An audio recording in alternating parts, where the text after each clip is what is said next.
Hello everyone, welcome. Today we are back in Enthusia Professional Racing. We'll be driving the wonderful Subaru Forester. This is the second generation Forester. Welcome Midnight, welcome Shadow Clone, hope you guys are both doing very well today. Welcome Spicy JJ, good to have you here. A whole bunch of people are starting out. Very cool. It's very cool to have you guys here. We'll be driving the Subaru Forester, a smaller SUV, built by Subaru. I'm playing the original Midnight Club LA. Nice. How is the difficulty? School's coming on nicely. Very cool. Very nice. Alright, this is a fairly high, very tall vehicle, so we want to kind of stiffen up the suspension just a little bit for track racing. Get it just a little bit lower. Right around there, yeah. Dial it towards a little bit more acceleration and a little bit of front. Difficulty hasn't kicked in yet. Okay, so it's later in the game where the difficulty really kind of ramps up. When the vehicles get faster and the AI gets faster. I see. Yeah, I was a bit late to the party with regards to Midnight Club LA. I got the complete edition, so it was definitely a lot more manageable. It still took me a little bit to get used to the handling and everything, because it's a very strange handling in Midnight Club LA. It's almost like a hybrid of like the first game and the third game. So it's kind of half grip and half not, kind of half slidey as well. I feel so naked without South Central. It's very strange. Like you get used to playing a game with all like the DLC added and stuff like that. And when it gets removed, it feels very different. For example, in the PS3 emulator, someone managed to get an old like the original GTA Online working and like have like a fan server working for like the PS3 version of like GTA Online, like how it was basically the first week or so of GTA Online, and it feels so weird because I was early in the GTA train and stuff for GTA 5, and I was like the first like week or two I was playing online, and it's almost unrecognizable though compared to like what it was when I kind of stopped playing. Back in like 2020, around that time period. Like it's so different, and also like the stuff they added from like the PS from PS3 to PS4 version. I say school said, oh cool, very nice, congratulations. Now you have summer break. Very cool. Must go 500 subs. Yeah, it's interesting. But I'll get there whenever I get there. However early, however late that is.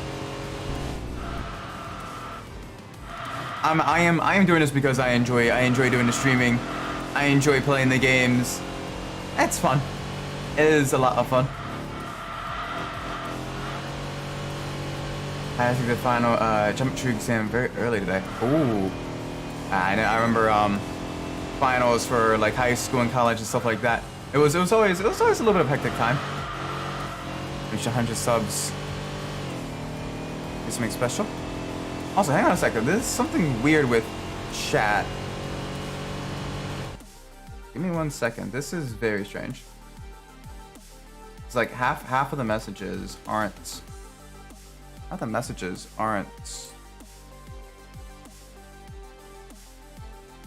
going through.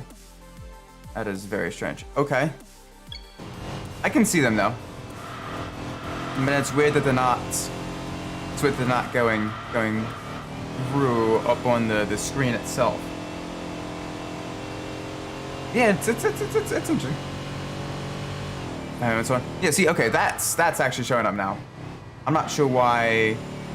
YouTube's weird. YouTube is weird. That, and I am a little bit technically illiterate, trying to figure out how things work. 100%.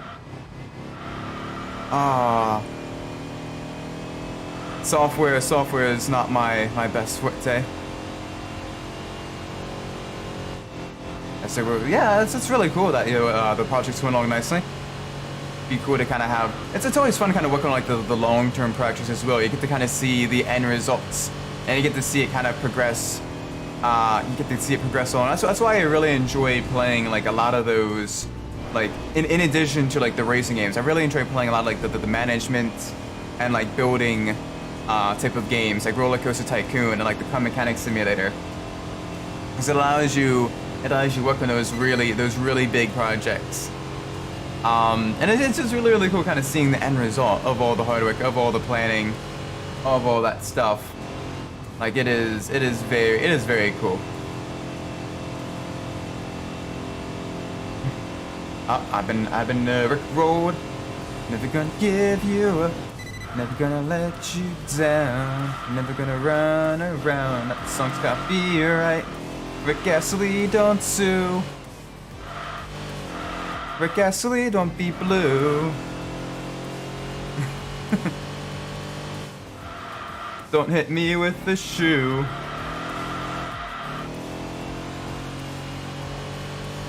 I just made a long message, so that's very strange. I know it's limited to 220 characters. YouTube chat is weird. Also, welcome to the stream, Hunter Iggy. What are my thoughts on XJ220? I mean, it looks pretty. In Gran Turismo 7, it looks pretty, and it is good that they're actually adding some more events in. They're adding more events finally in the game. Like I believe they even added like a couple of Super Formula events. Oh yeah. Sorry, I do have link protection on. I apologize. In that regards. Mostly because, very early on in streaming, occasionally I would get like the bot commenters. That would be like, check out sexy woman at XXX link, and I'm like, no, you were banned. You are a robot. You get banned. So I did turn on link protection for the live stream chat. So I do apologize in that regards. It's basically an all or nothing, and you basically have to like manually like have like a list of approved links, and that's it. Like it's basically like a small, and basically it's just right now it's just the Discord, and I think like YouTube.com as well. It may just end up being the Discord. But the XJ220, it is a really cool car. They're doing a decent. They're finally kind of making Gran Turismo 7 a bit better of a game. They're beginning to actually add some actual like content instead of just cars and skips locations. They're still focusing too much on that. They definitely need to focus more on creating races and creating things for the players to actually do, and especially races for vehicles that they already have in the game.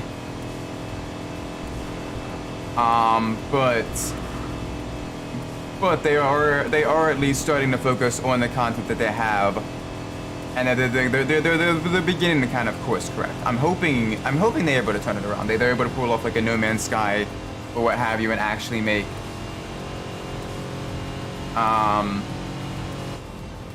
able to kind of get more, get a lot more. So there is a lot more like vehicles and tracks in the game than Gran Turismo 3. But there's so many fewer races. There's so many fewer events to do compared to Gran Turismo 3. And that's what makes the game feel empty. Adding more cars that you can't use doesn't fix that. But with the XJ220 at least, it is a vehicle that you can use decently enough. Also, Lab, it is a special thing with the lighting. I propose with the light, so when it look like it goes hanging. Oh, cool. Yeah. That is really cool. It's like for some of the people who do the Minecraft stuff, they do the lanterns, and they basically kind of like almost like hang it on a chain, so that they're able to get, they're able to kind of almost create like not necessarily a dungeon type of look, but like something like that. But yeah, it is very, very cool.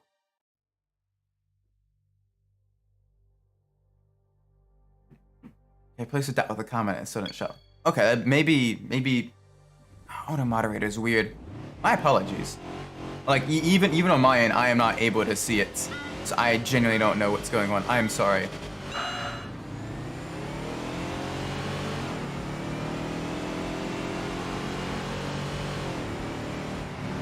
crypto.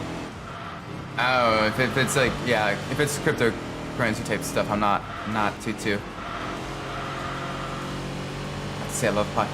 Pie is delicious. Pie is very, very good. What is everyone's favorite pie? Since we're all here. For me, I love the. For me, I love the. Okay, that would. Yeah, no, it's more so just actual like links or things that look like links and stuff. That it kind of suppresses. It's weird. What is everyone's favorite pie? For me, I absolutely love pecan pie. I know it's absolutely terrible for you, but like the sweetness of it is just, it is so good. Especially like, you know, if it's like the pecan is like mixed in, like it's been crushed up and mixed in with the pie as well, or like it's like a crushed up layer on the top with like cinnamon. They like kind of like caramelize it to get a crunchy top, crunchy bottom, and then like the gooey center. And oh my gosh, it is so good. Also pecan pie? Oh yeah, pecan pie is great. Favorite pie is cinnamon. Ooh, a cinnamon pie. Yeah, that is also really, really good. Having like the apple cinnamon pie, delicious. And then I know not everyone likes this, but there's the French apple pie, where it's like kind of use almost like a creamier preserves, and it also has raisins and more cinnamon and spices in it. And not everyone likes it because not everyone likes raisins, but I quite like the French apple pie. Very, very, very, very delicious. But I also enjoy raisins. Raisins are really good. I like most fruit. Like when I make tacos or fajitas or whatever, I usually oftentimes we have like a massive jar of mango preserves, and we either use that or the frozen chunks of pineapple, put that in there, and basically kind of sear it after you get done kind of cooking the meat. You cook like the veggies and either one of those types of fruits and some lime juice in with it, and it tastes so good, especially when you kind of mix it up. Mix it all up with all the you know, the seasonings and everything, kind of like gels together, and it is so tasty. I'm gonna be doing parks in school also, but like, ooh, nice. Okay, so you're getting it's gonna be more energy efficient for the school. Very, very cool. Very nice. Yeah, you gotta have to like do the calculations and everything of, you know, where exactly, you know, you make the most money, or you know, you're spending the least amount of money on, you know, your upkeep costs and everything like that. That's it. Hey, eat moderation. I'm sorry.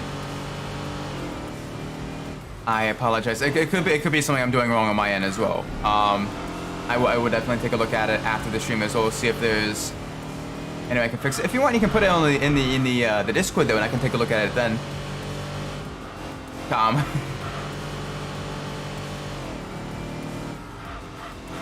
Yeah, I genuinely don't know what's going on with that. I apologize. Once upon I eliminated all my bills, but I don't want the roof to look disgusting with only one solar panel. Okay, so it's more so form over function, but you want it to look nice. That's fine.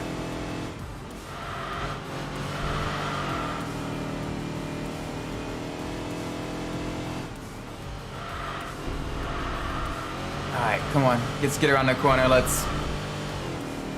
We are running a little bit slower compared to the two in front of us in this Subaru, the big SUV. But it is doing well enough. I mean, we're in an SUV against much lighter, much more nimble opponents. We do have four-wheel drive, and we do have a turbocharged 2.5 liter double overhead cam boxer 4 engine. The ones that get on the roof are 200K. That is gonna be very expensive. That is very, very, very pricey. So that's gonna take a little while to grind out, I imagine. But yeah, this Subaru, it may not look like much, but this Subaru is still a very potent vehicle, producing over 200 horsepower.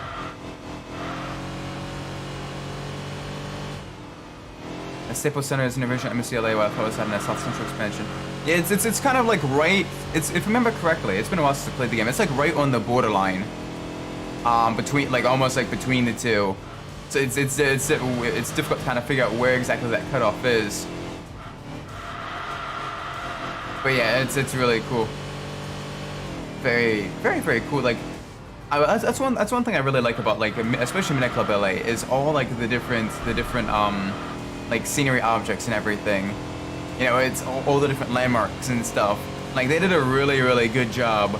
They did a really good job of like making you feel like you were actually like in LA and everything. Like, it was a really like the game itself was like, you know, stood head and shoulders above a lot of other racing games at the time as well in terms of like world detail.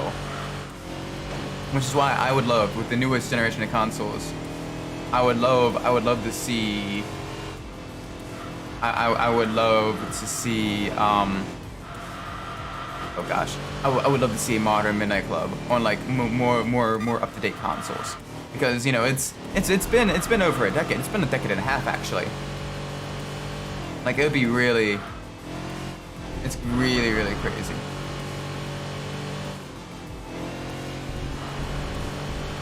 Crypto.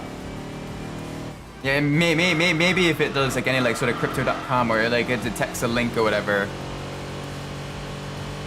I'm not too sure. It's finicky, and I'm still trying to work out like I'm trying to kind of get it the moderation like as like fine trimmed and everything. But yeah, it's very strange.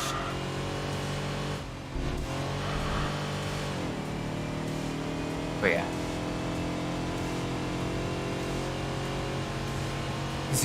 Oh yeah, definitely. It's good to kind of focus on like the aesthetics as well. That's what the Staples Center is called now. Oh, the Crypto.com arena. Okay, yeah, I can definitely see why YouTube wants to kind of like moderate that stuff. My apologies. Okay. Yeah, it's like the one. No, I'm out for a second. Oh, geez, sorry to hear that. Yeah, no, internet connectivity is always very finicky and everything. Very not fun when it goes out. Very frustrating. Because sometimes it takes forever for your devices to reconnect. But yeah. But no, for example, here in Baltimore, it was when I was younger, it was called the First Mariner Bank Arena, and I would go there all the time with my dad to watch the monster trucks. Like they would in January. It was always like the coldest months of the year. The Monster Jam would come into town, and it was super cool.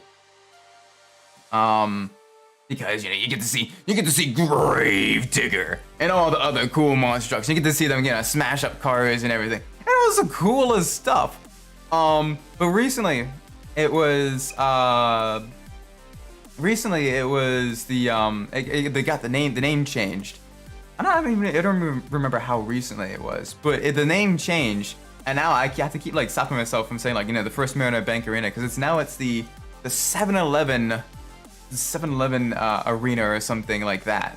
Like it's whenever like the title sponsor changes for something, it always makes it very interesting. You can kind of see roughly like when someone kind of became aware of like the name and of like the place and started going there based on what they call it, which is really funny. You can almost like date you know someone's age based on that, which is silly. Give me the name of the state. Maryland, my home state. The really weird looking one that's just north of DC. And it's weird looking because the people here are weird looking. I would know, I'm a people here.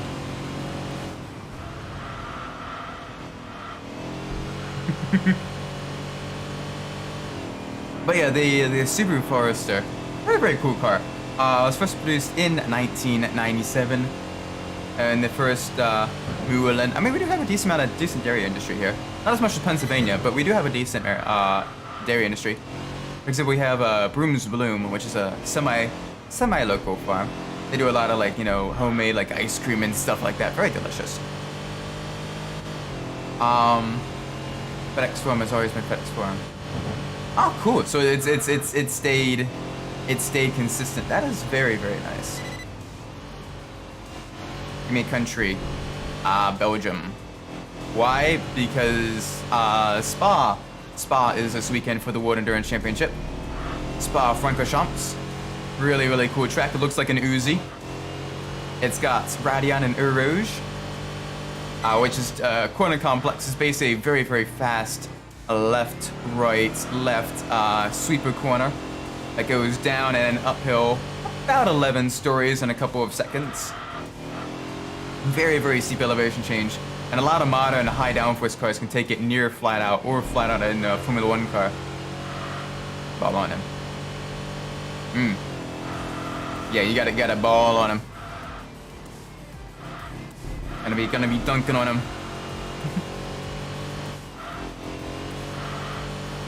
But no, it is a very cool track. A very tricky track as well though, because it has a lot of high speed sections as well as a lot of like lower and mid speed corners as well. So getting a vehicle set up for like the proper section. Usually you want to run a lower downforce setup so you can get enough speed down the Kemmel straights.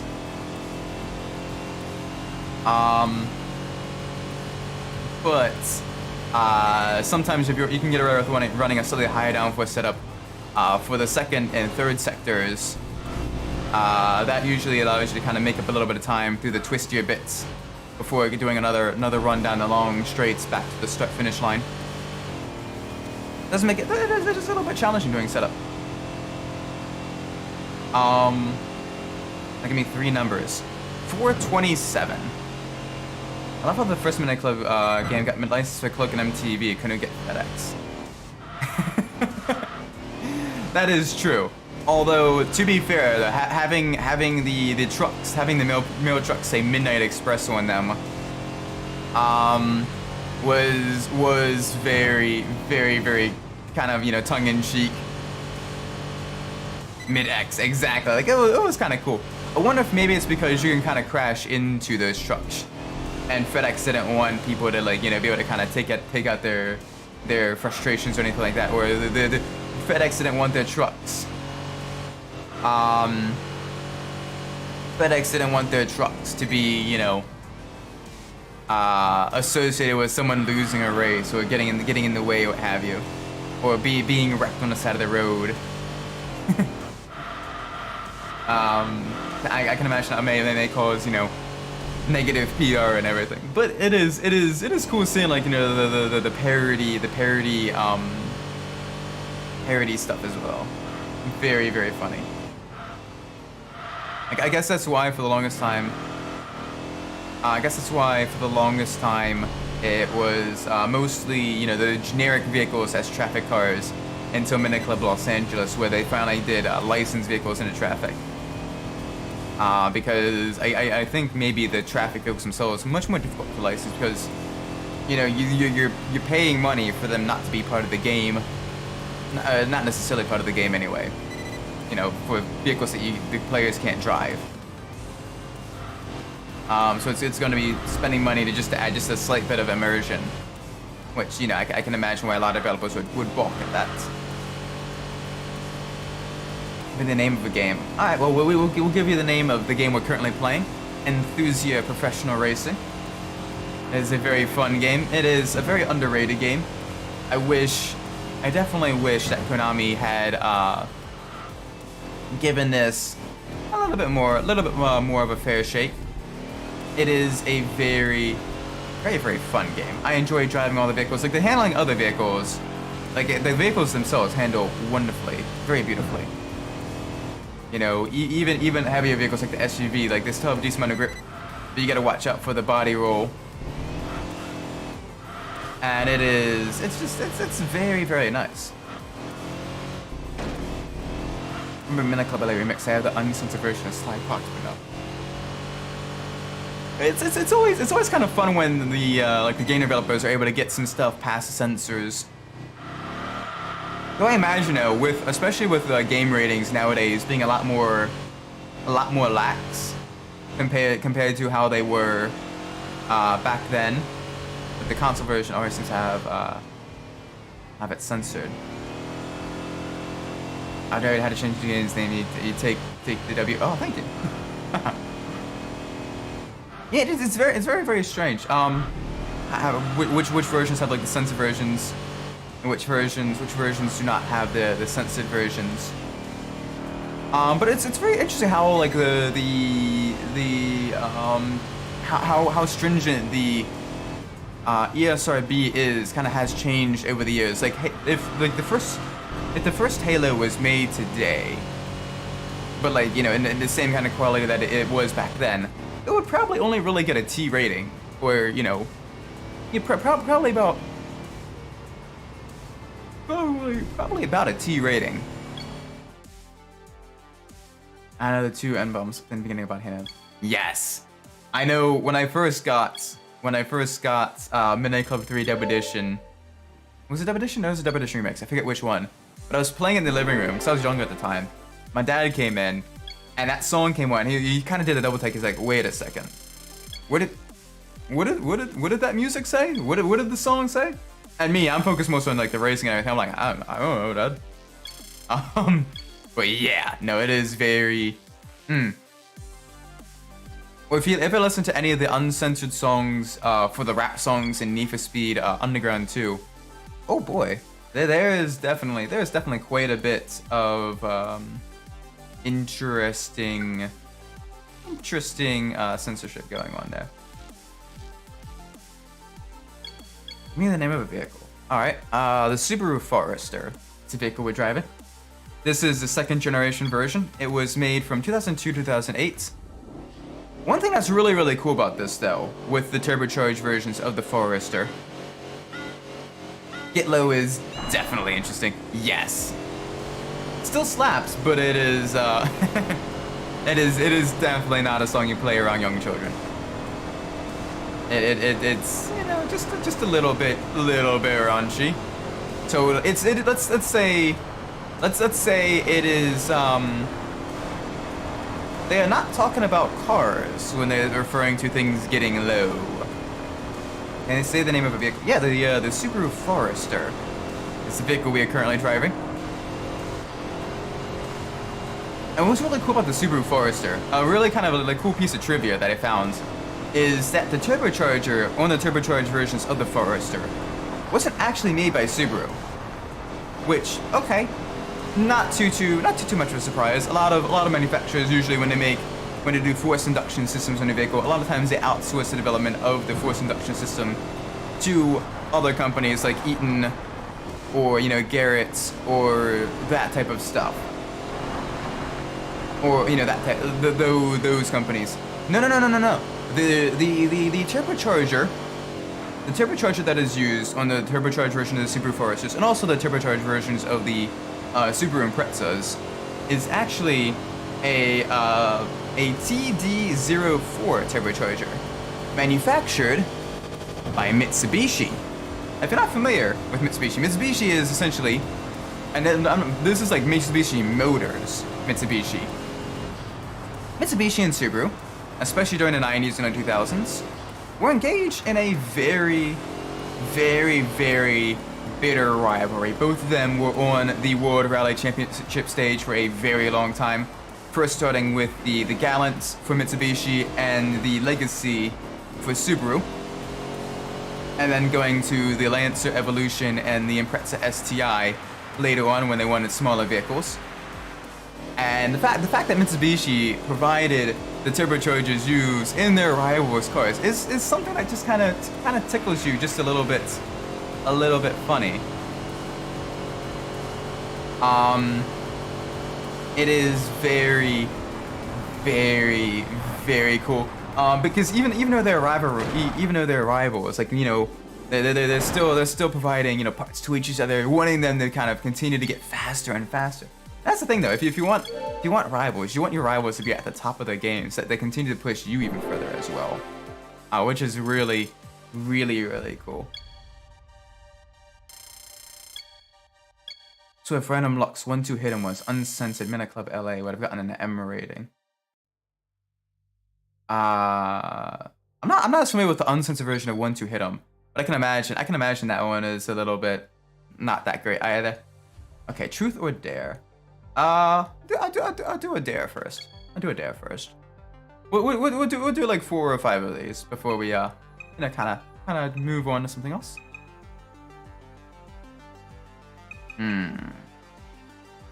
Oh, we have a race at Wet Tsukuba. Let's get a wet. 30 push. You're just gonna keep increasing that, aren't you? 30 push-ups. Okay.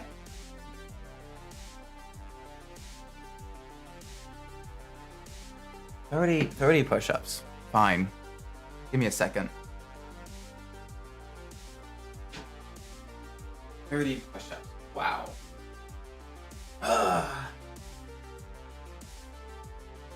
Alright. I'm on the floor. Ready to begin.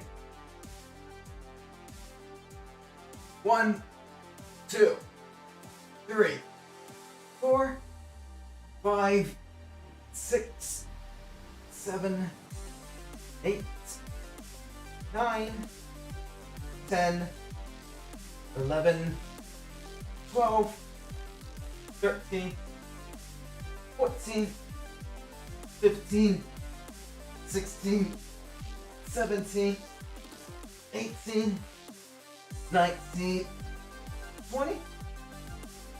Ow. 20. My shoulder back into place. Oh, snap, crackle, pop.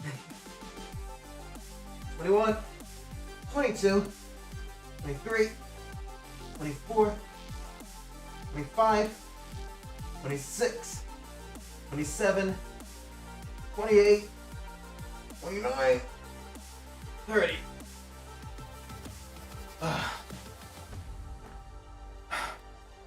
Okay. Wow.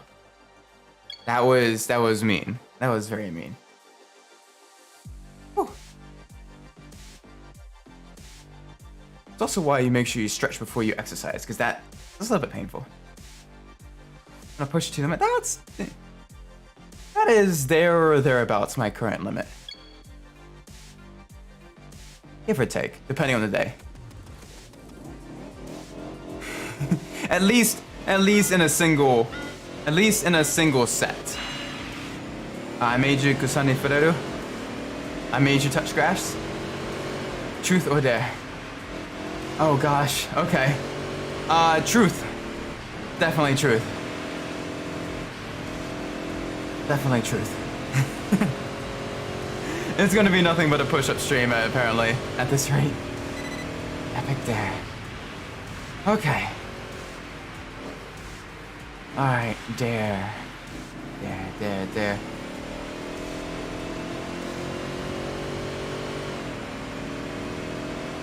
Alright, I want you... Alright, dare.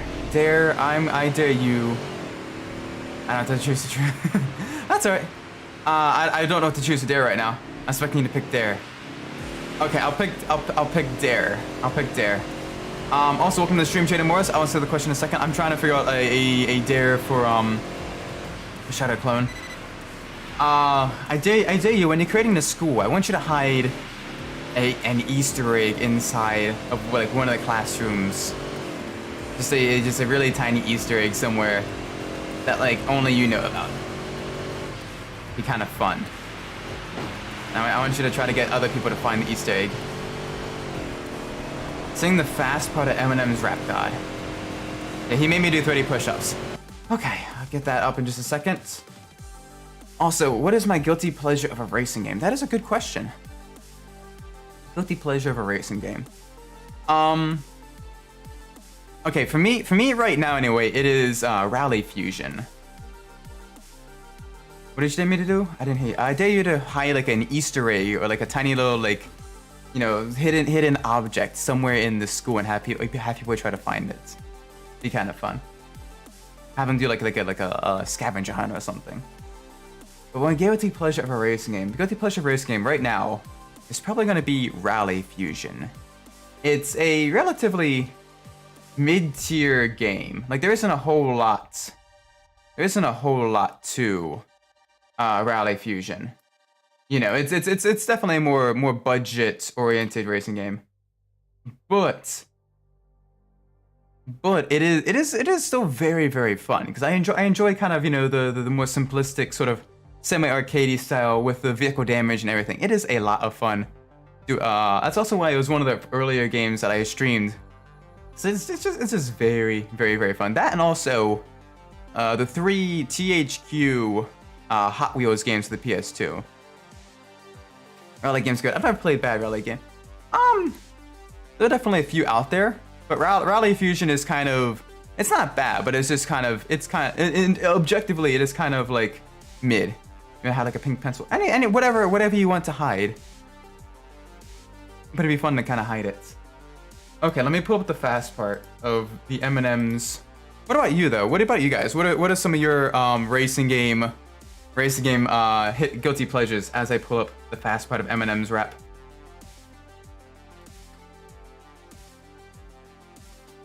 Okay.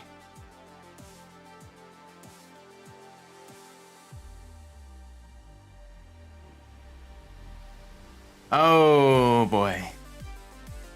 Okay, give me a second. Let me pull this up, display capture. So this is the Rap God one. Okay.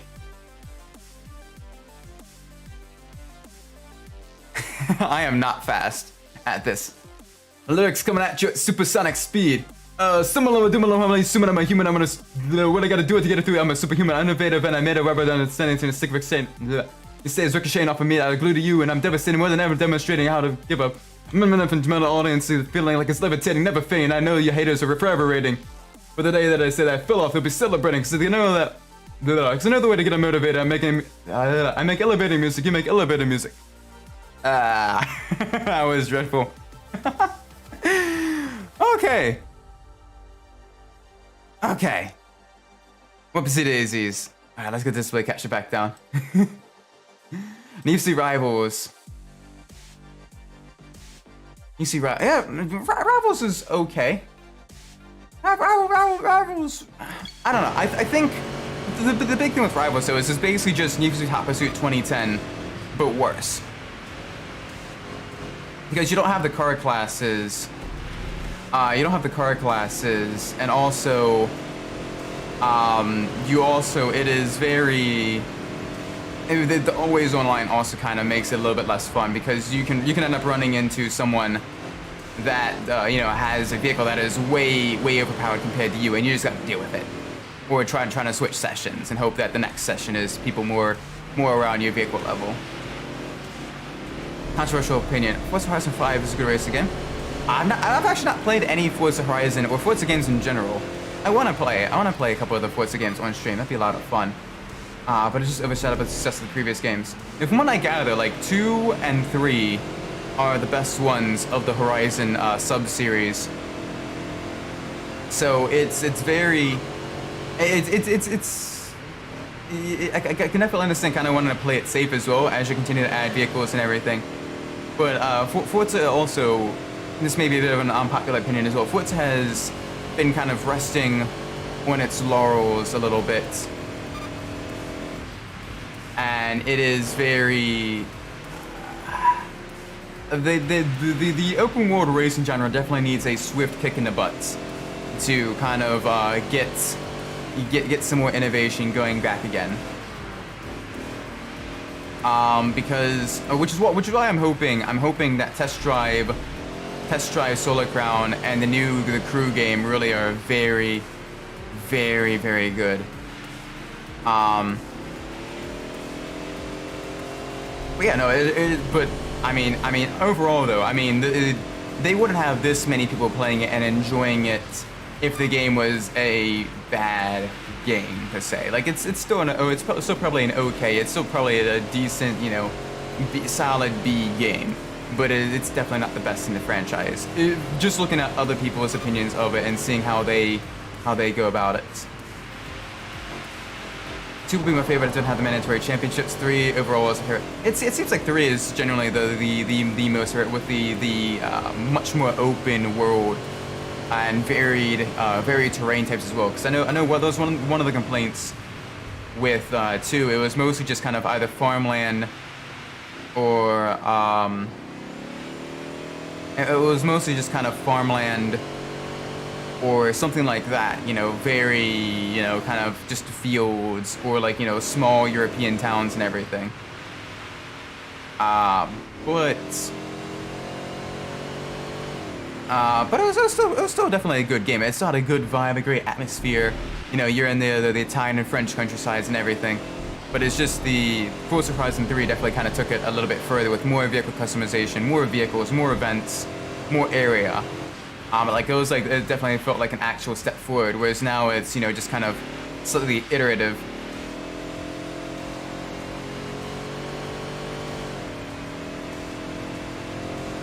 But yeah.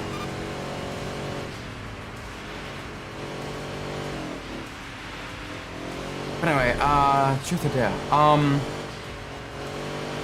I'll pick truth. I'll pick truth. You gotta be a little bit patient. I'm trying, you know, I enjoy talking about racing games. I enjoy talking about, like, you know, the discussions and everything like that.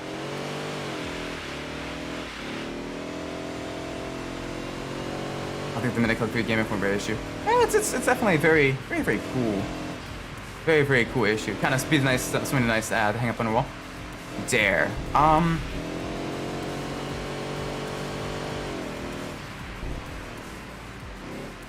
don't know what's to do for the dare. Give me a second to think about that.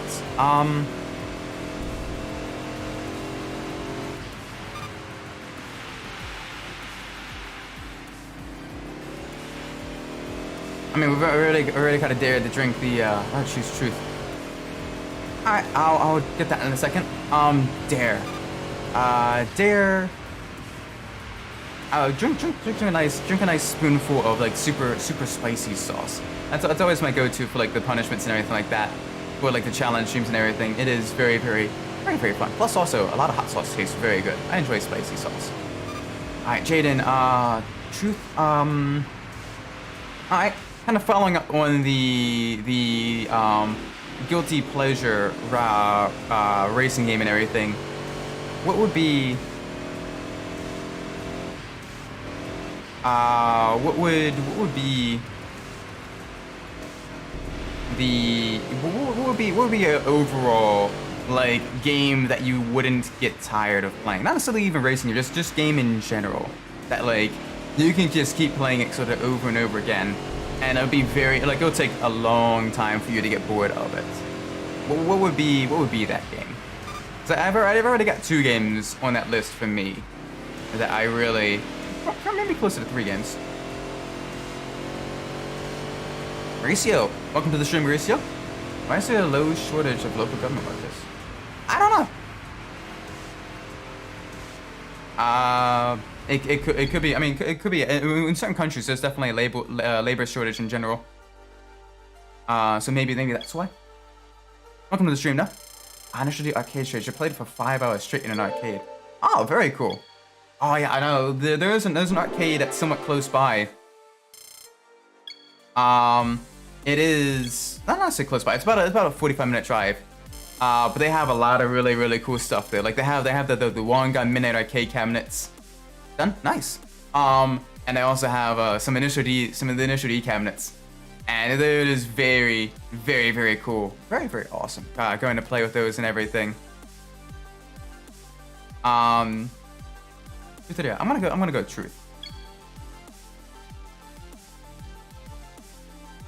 Yeah, for me though, the two games that I would probably be able to play, like, non-stop and not get bored of would probably be Gran Turismo 3 and Need for Speed Carbon. Those games I really enjoy a lot. Gran Turismo 3 for, like, the simcade side of things, and Need for Speed Carbon for the more arcade side of things.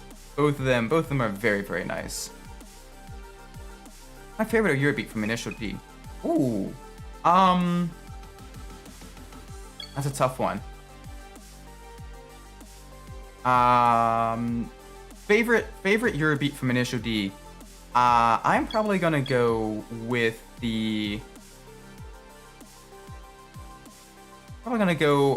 Night of Fire. Golden Age is not bad either, but I'm gonna go with the Night of Fire for me. I don't get sick of Midnight Club. Midnight Club as well, like, is very, very, very enjoyable to kind of replay over and again as well, because the customization really kind of keeps it, you know, varied and everything. All right, what's my house number set right now? 78. Mine's on the Moon by T. Stebbins. Ooh, very, very cool. The Initial D franchise has so many good Eurobeat songs. Like, it is. I definitely enjoy listening to a lot of, you know, the different songs and everything. And a lot of those songs usually go in my like long drive playlist and all that. Although I gotta make sure I watch my speed a lot when I have those songs, when those songs come on, because the urge to speed. I already drive a little bit over the speed limit in general anyway, but the urge to speed when the you know, the Eurobeat songs come on, it's very, very, very tempting. I'm like, no, Isaac, keep it at least, you know, less than 10 over the speed limit. There are police around. Picking dare. Since you dare me to do 30 push-ups, I'm daring you to do 20 push-ups. I'm not gonna be super mean, but you gotta do 20 push-ups. Space Boy. I'm trying to remember Space Boy. That one is one I'm not as familiar with. I'm trying to remember when that one is. I'm gonna regret this. Maybe. Definitely gives you a heavy right foot. Makes you want to stab the skinny. Exactly. Or like any of like the black box era Need for Speed soundtracks as well. I'm gonna start playing basketball more. Yeah, especially when, like, now that the weather's getting good, it's definitely a good time to kind of like get back into the swing of, you know, working out, doing exercising outside and everything. Plus, I know you got your brother to train with as well, which, you know, is very, very, very good. Gives you a little, and you have a little bit more time now with now that you're out of school and stuff. So it definitely will allow you to kind of, you know, that very, very, you know, kind of allow you to kind of exercise more. All the Midnight Club soundtracks are definitely really good too. As much as I'm not as big a fan in Midnight Club 2. The soundtrack, Midnight Club 2 is like my favorite soundtrack of the franchise. It has some really, really, really good kind of trance and like hard EDM music and everything on it. It is very, very nice. You finished? Good job. Basketball isn't, to me, isn't fun to watch, but it's definitely class to play. I don't mind watching basketball. But it's definitely something that I don't 100% understand. And I see Shadow, can I get to that in a second? But it's but no, my main sport though is motorsport 100%. I am a car guy through and through. I love all kinds of motorsports. Be it like rallycross or like, you know, Formula 1 or the IMSA endurance championships and everything. It's all very, very, very cool. It's just very, very nice. Truth or dare? I'm gonna go to truth. I'm gonna go to truth. This is number 3. So yeah, truth. I don't do about 5 of these total, and then we'll kind of ease up on that.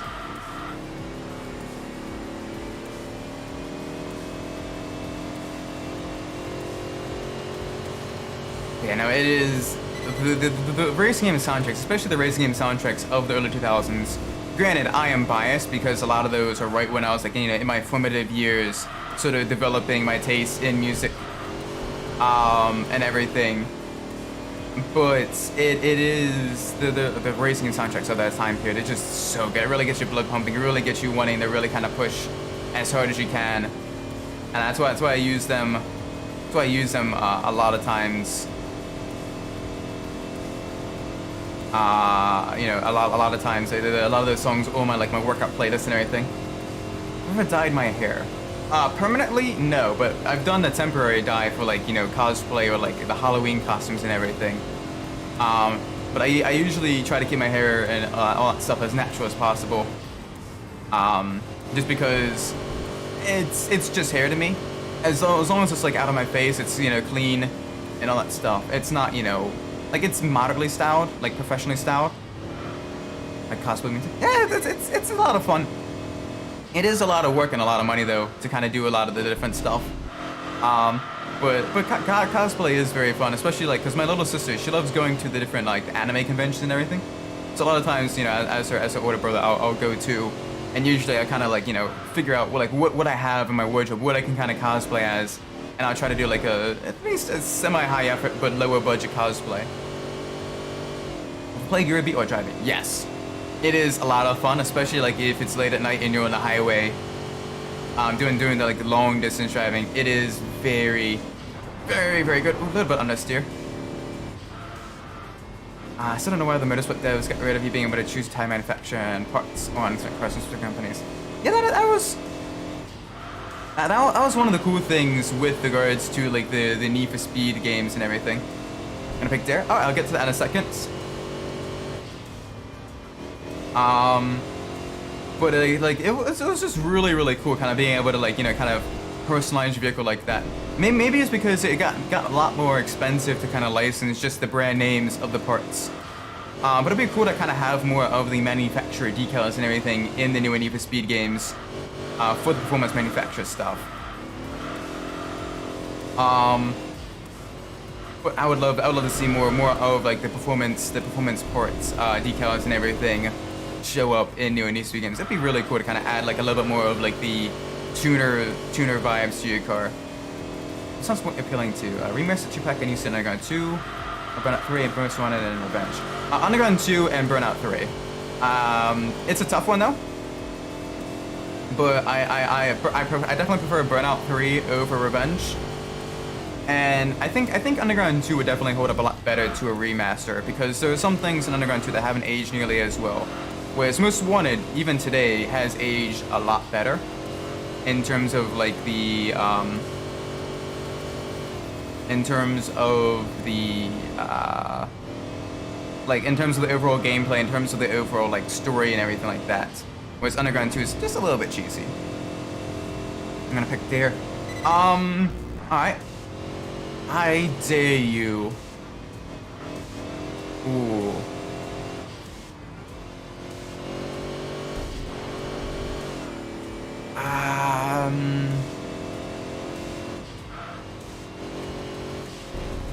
Alright.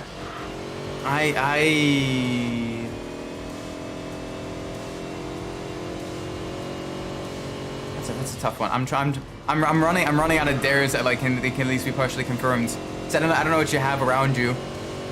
I dare you to get enough sleep for the night. There we go. No staying up super late, no looking at your phone. Make sure when it's bedtime and go to bed. So you can wake up, you know, nice and early, nice and refreshed.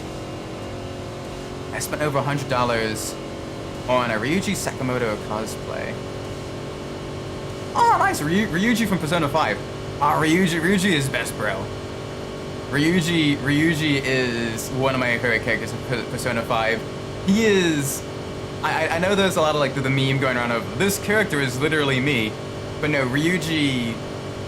I have a lot in common with Ryuji. You know, I used to do track and cross country and everything in high school and college, and you know, there's just something about him that just like personality wise as well. He's just, you know, there's a lot him and I have in common. He's definitely one of my favorites of the Persona 5 cast. Definitely of the male cast, 100%. Have I owned a JDM car? I wish, but no. I am. Right now I'm paying off housing debts and all that stuff and all the other expenses, and I live in a townhouse, so I don't have a good spot to put any like nice vehicles or anything like that. But yeah, no, it was very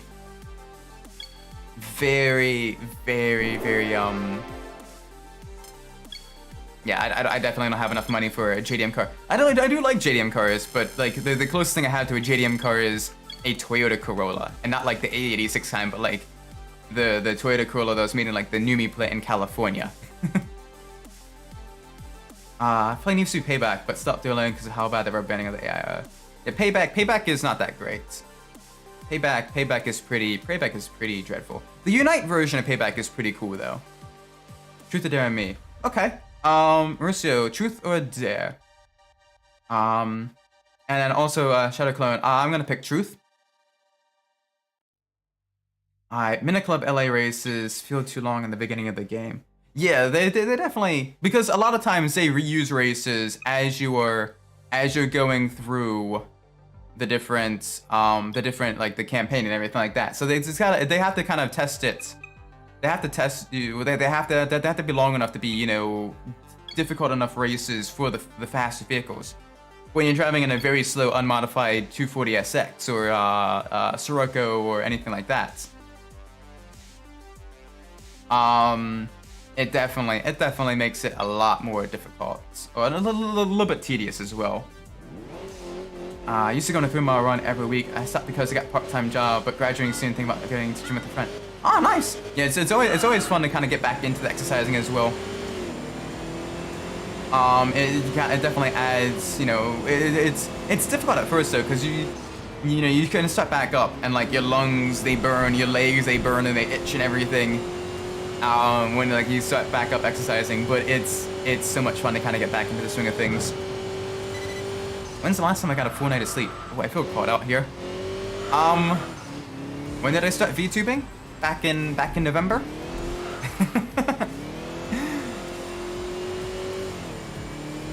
Alright, I picked Truth. Alright, cool. What is your favorite vehicle? What is your favorite car, Shadow Clone? Truth, have you ever lied to your best friend on something sensitive? Ooh. Only lies by omission. And even then it's more so a, hey, I do not want to talk about this type of omission more than anything else. But I have not, at least to my knowledge, I have not flat out lied to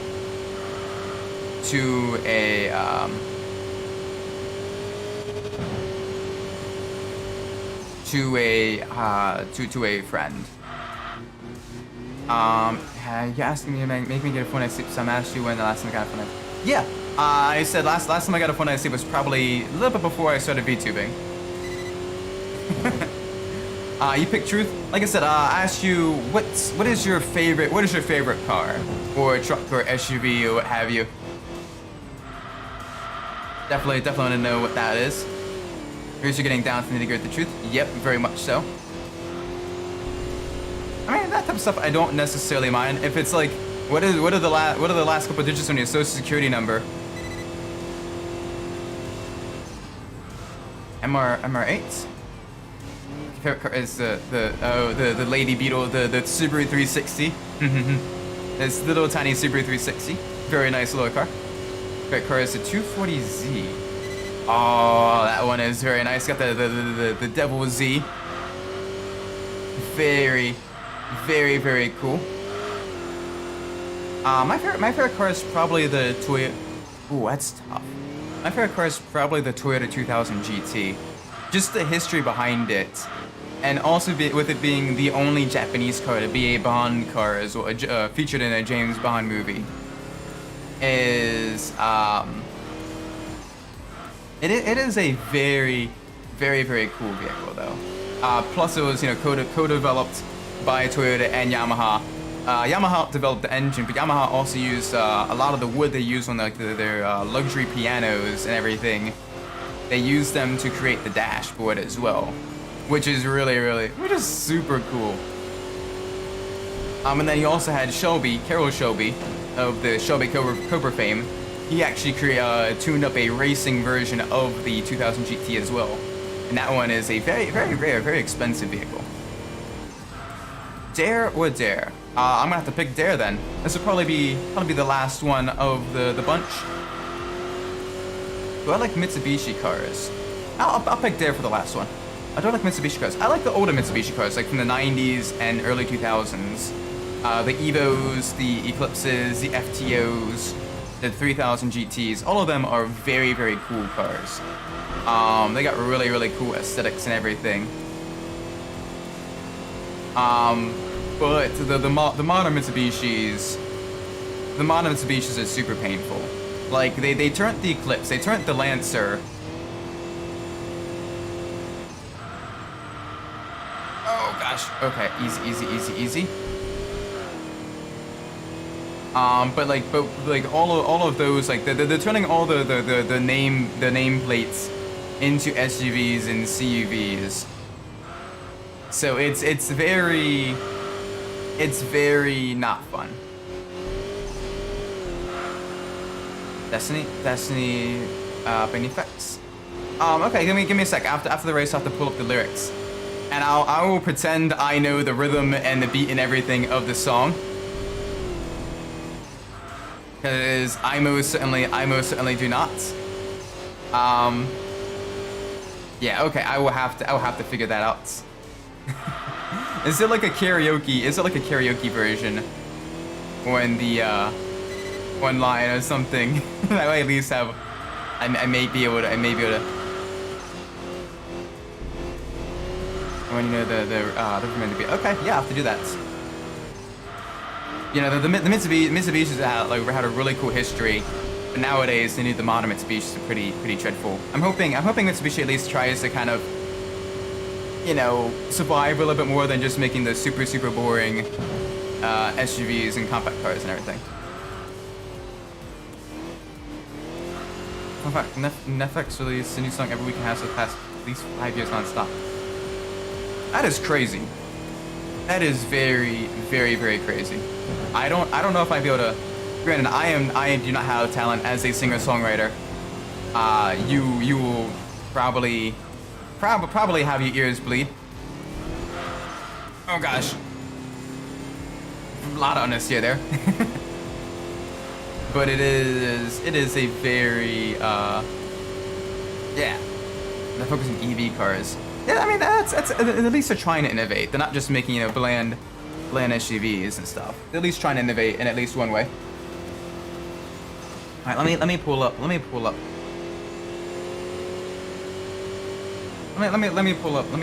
Destiny real quick, and let me at least try. Let me at least try to get that.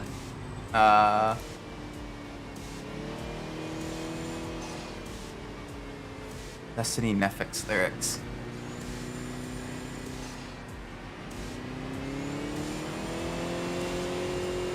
All right, let's.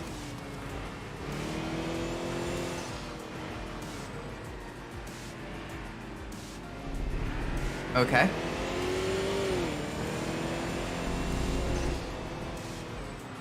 All right, I got it pulled up. It's got the intro. Yeah. Believe in destiny. I just do what's best for me. Don't listen to my enemies. They're just full of jealousy. Yeah, this legacy. Gonna see what's left of me. Gonna see success in me. You ain't seen the rest of me. It's better out of know. But then the rest is watch me grow. Just put me to the test, watch me go. This is my quest, I'm gonna make it known. They call me obsessive, oh I know. Call me selective with my notes. Call me aggressive with my flow. Call me offensive even though. I'm trying. I am dreadful at singing. Even though you try, you still messed up. I'm still coming back for what I love. Still gonna die for what I love. Still gonna try, I won't give up. Still gonna fight, I don't run. Say away, I'm too obsessed, and I've got nothing left. This is cringe. Hey, you told me to do it, okay? I got something left, and I'm not giving in. I will not let them win. I won't stop till the end, no. Like this, you asked for the cringe. Embrace the cringe, okay? My quiet self is screaming inside. Yeah, no. What's even worse now is because I had to unmute YouTube. I'm getting a slight like reverb as well from myself. All right, now it's the interlude. I've been through some injuries, mentally and physically. Study them religiously, so I don't repeat history. People won't admit to me, they won't want a victory. bad enough to get it, see. They'd rather just go leave it be. This journey, been on since 13. Working hard and learning. Stop searching, yeah. It's burning, and this passion hurts me. Took action working, writing down these words, see. Okay, yeah, the cringe is definitely getting way too much. the cringe is definitely getting too much. I'm sorry. Yeah, I've never heard a song that I didn't really like it. No, I'm not gonna turn this into a karaoke stream. We're here for racing. It's definitely like a video you just singing this. Oh gosh, please don't. That is, I am so, I know I'm a terrible singer. I know I'm a terrible singer. Like that is.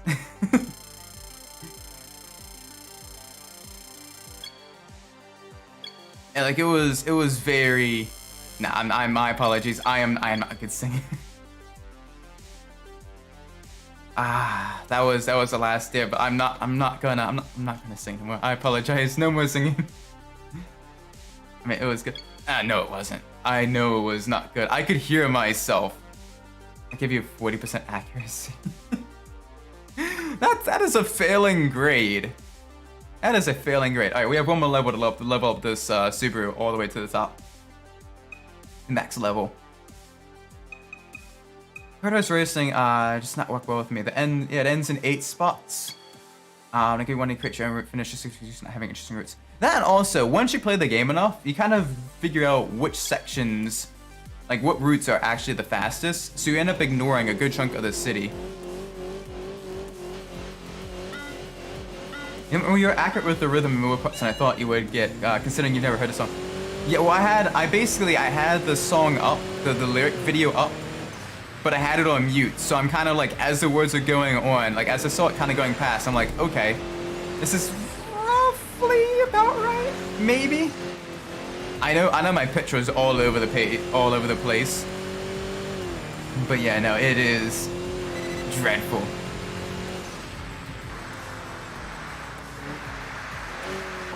Okay, let's just put a video of this thing. I'm just I don't want to do it. Sure, but I mean, I will fully admit I am a dreadful singer. I am not a V singer. I am primarily a racing VTuber, 100%. I like cars. I talk about cars. I race cars virtually. That is basically why I wanted to start being a VTuber, is so I could talk about and gush about cars and play racing games. And maybe kind of branch out on a couple other games as well. Like I'm doing, I've been doing like, you know, GTA, a little bit of GTA, a little bit of, have I played the Mini Club 3 Double Edition PS2? On stream, no.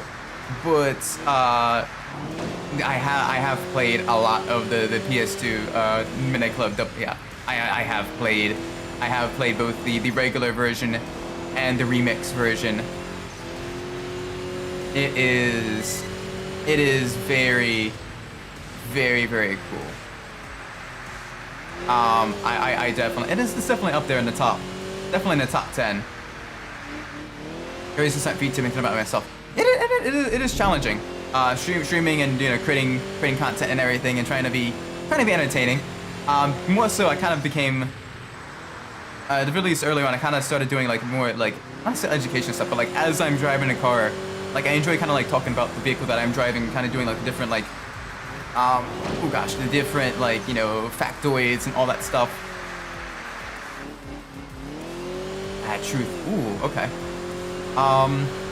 We'll do two more truth and dares for humorous, and then we'll probably end truth and dare and focus more so on the vehicles and the racing and stuff like that during the stream.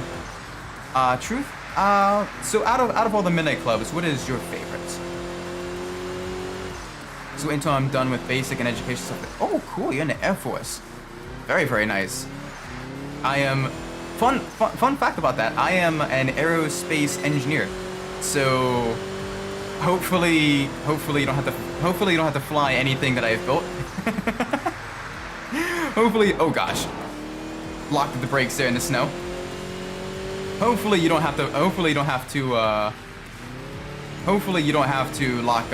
Hopefully you don't have to fly anything that I built. Granted, most of the things that I built are either equipment that goes on aircraft or unmanned aircraft. So, yeah, no, thankfully that's not good.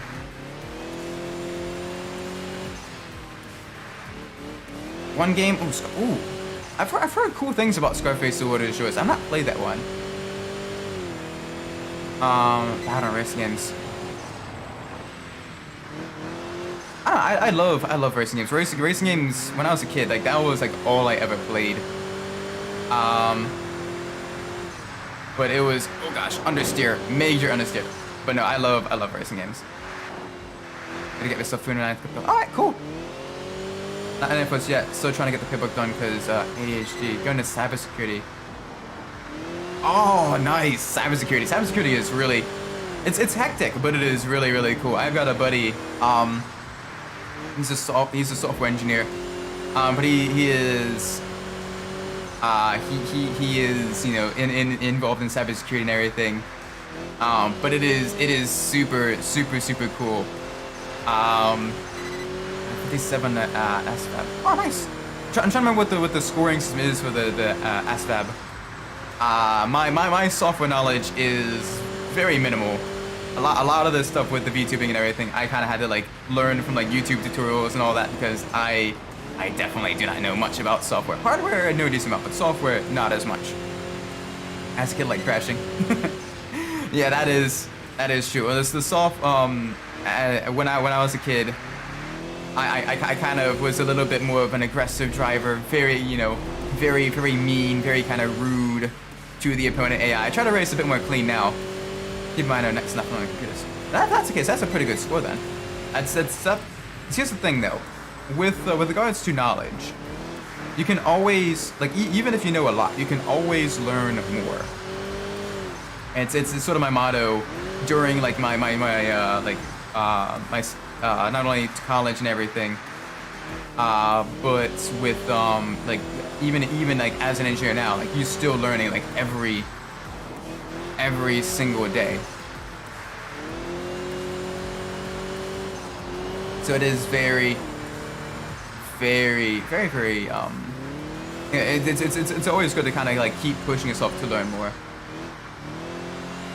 I just have to say you got 20 minutes so you get a good full night of sleep. Yeah, definitely make sure you get some good sleep, take care of your body. Oh, we're being very dreadful on this road right now. Very dreadful driving. You know, learning lots of different stuff is always very cool. Especially if you can kind of like gamify learning, where you kind of like, you know, you kind of like have like the floating quest marker of learn something useful, like learn one new piece of useful information each day. Like it is very, it can kind of become almost like addicting when you gamify it, but it is a lot of fun. I always like learning as much as possible.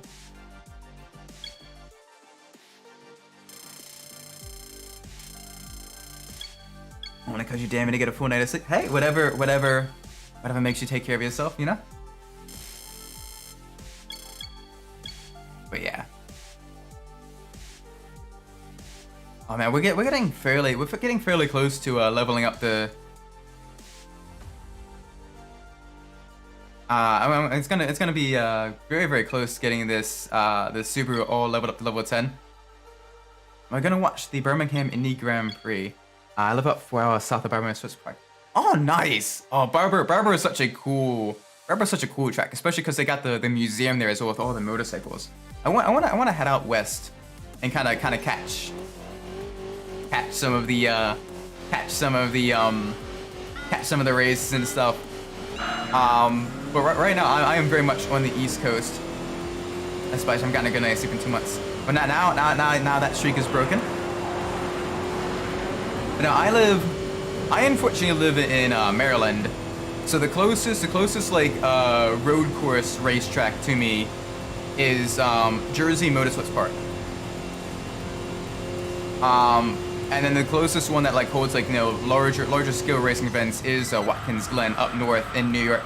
And that's about a 5.5 hour drive, and it's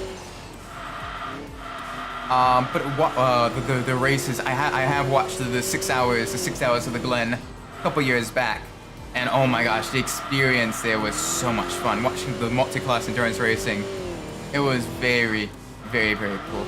Welcome to the game shit for 1,000 days. Nice. Best of luck with that. What are my thoughts on Frankie units in NASCAR?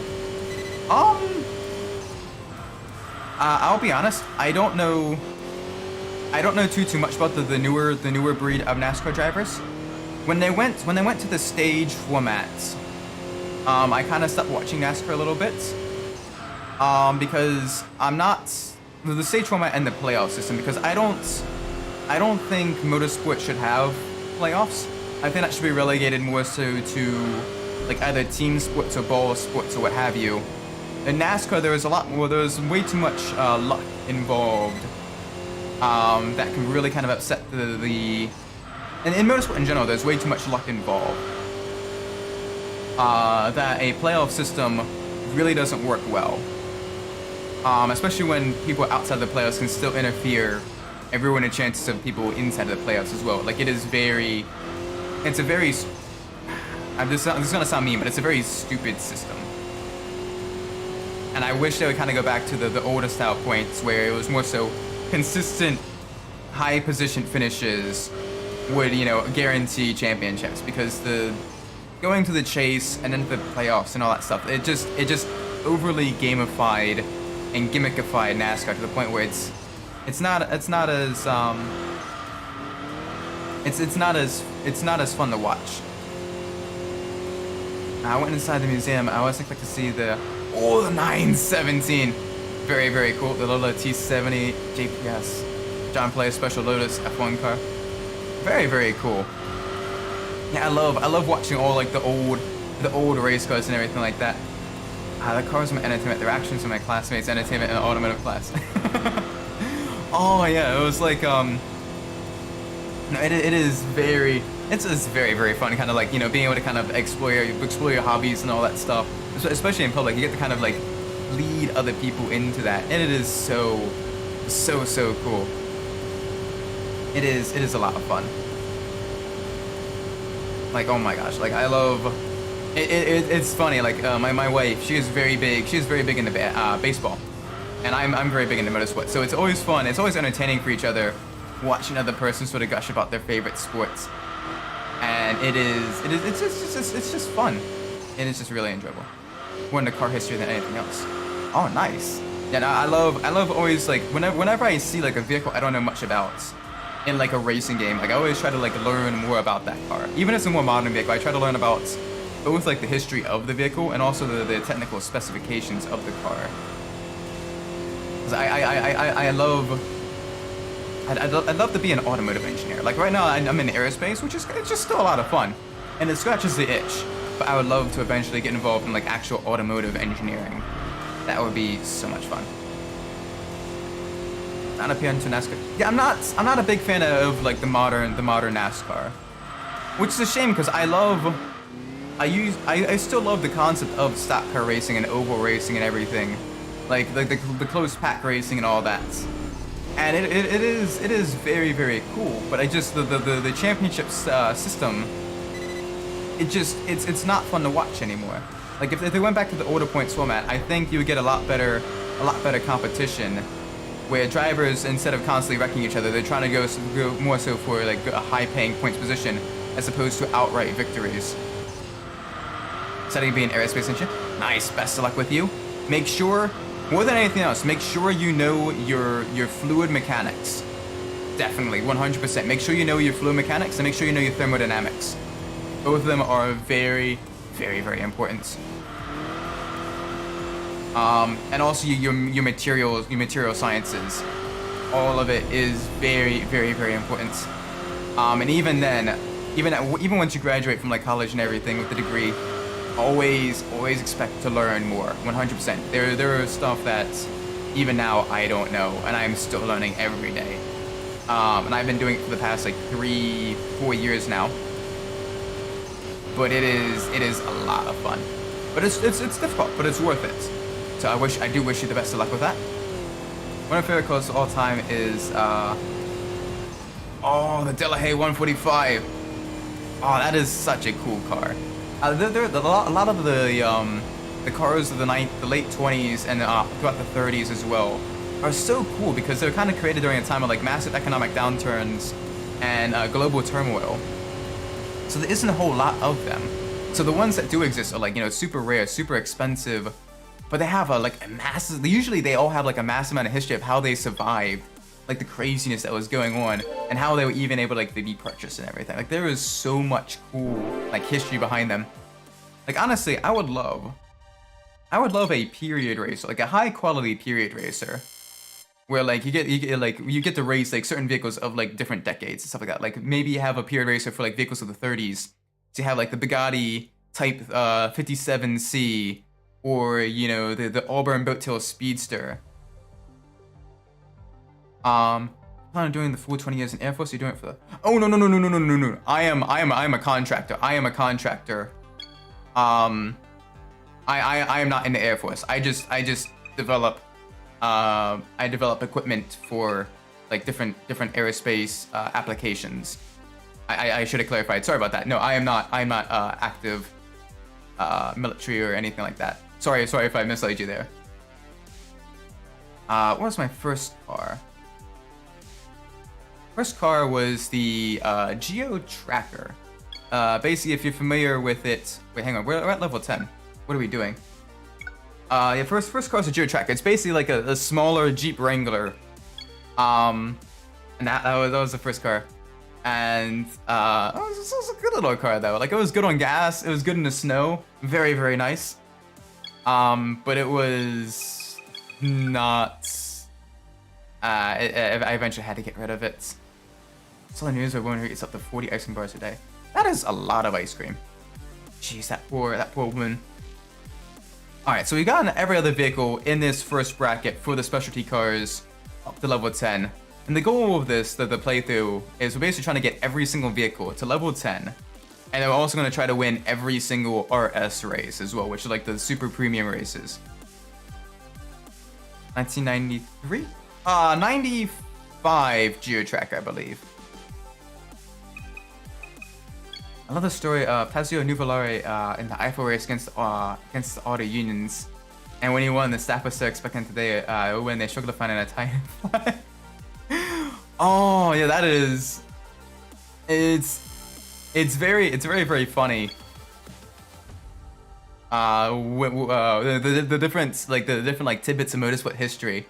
For example, did you know that Dan Gurney, the creator of the Gurney Flap, and also you know, racing driver, creator of the All American Racers as well.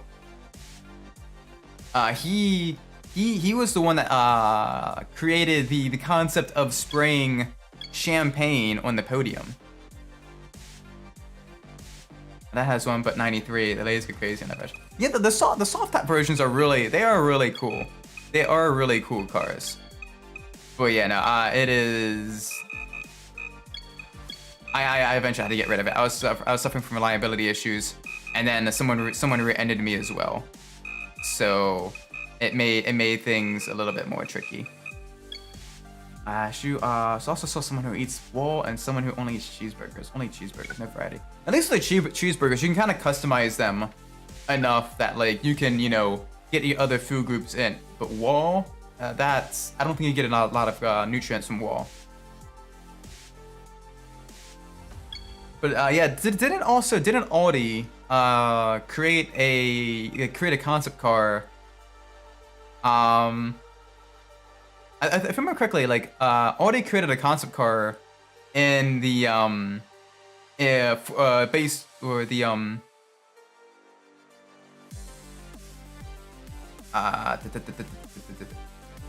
sorry, lost my train of thought.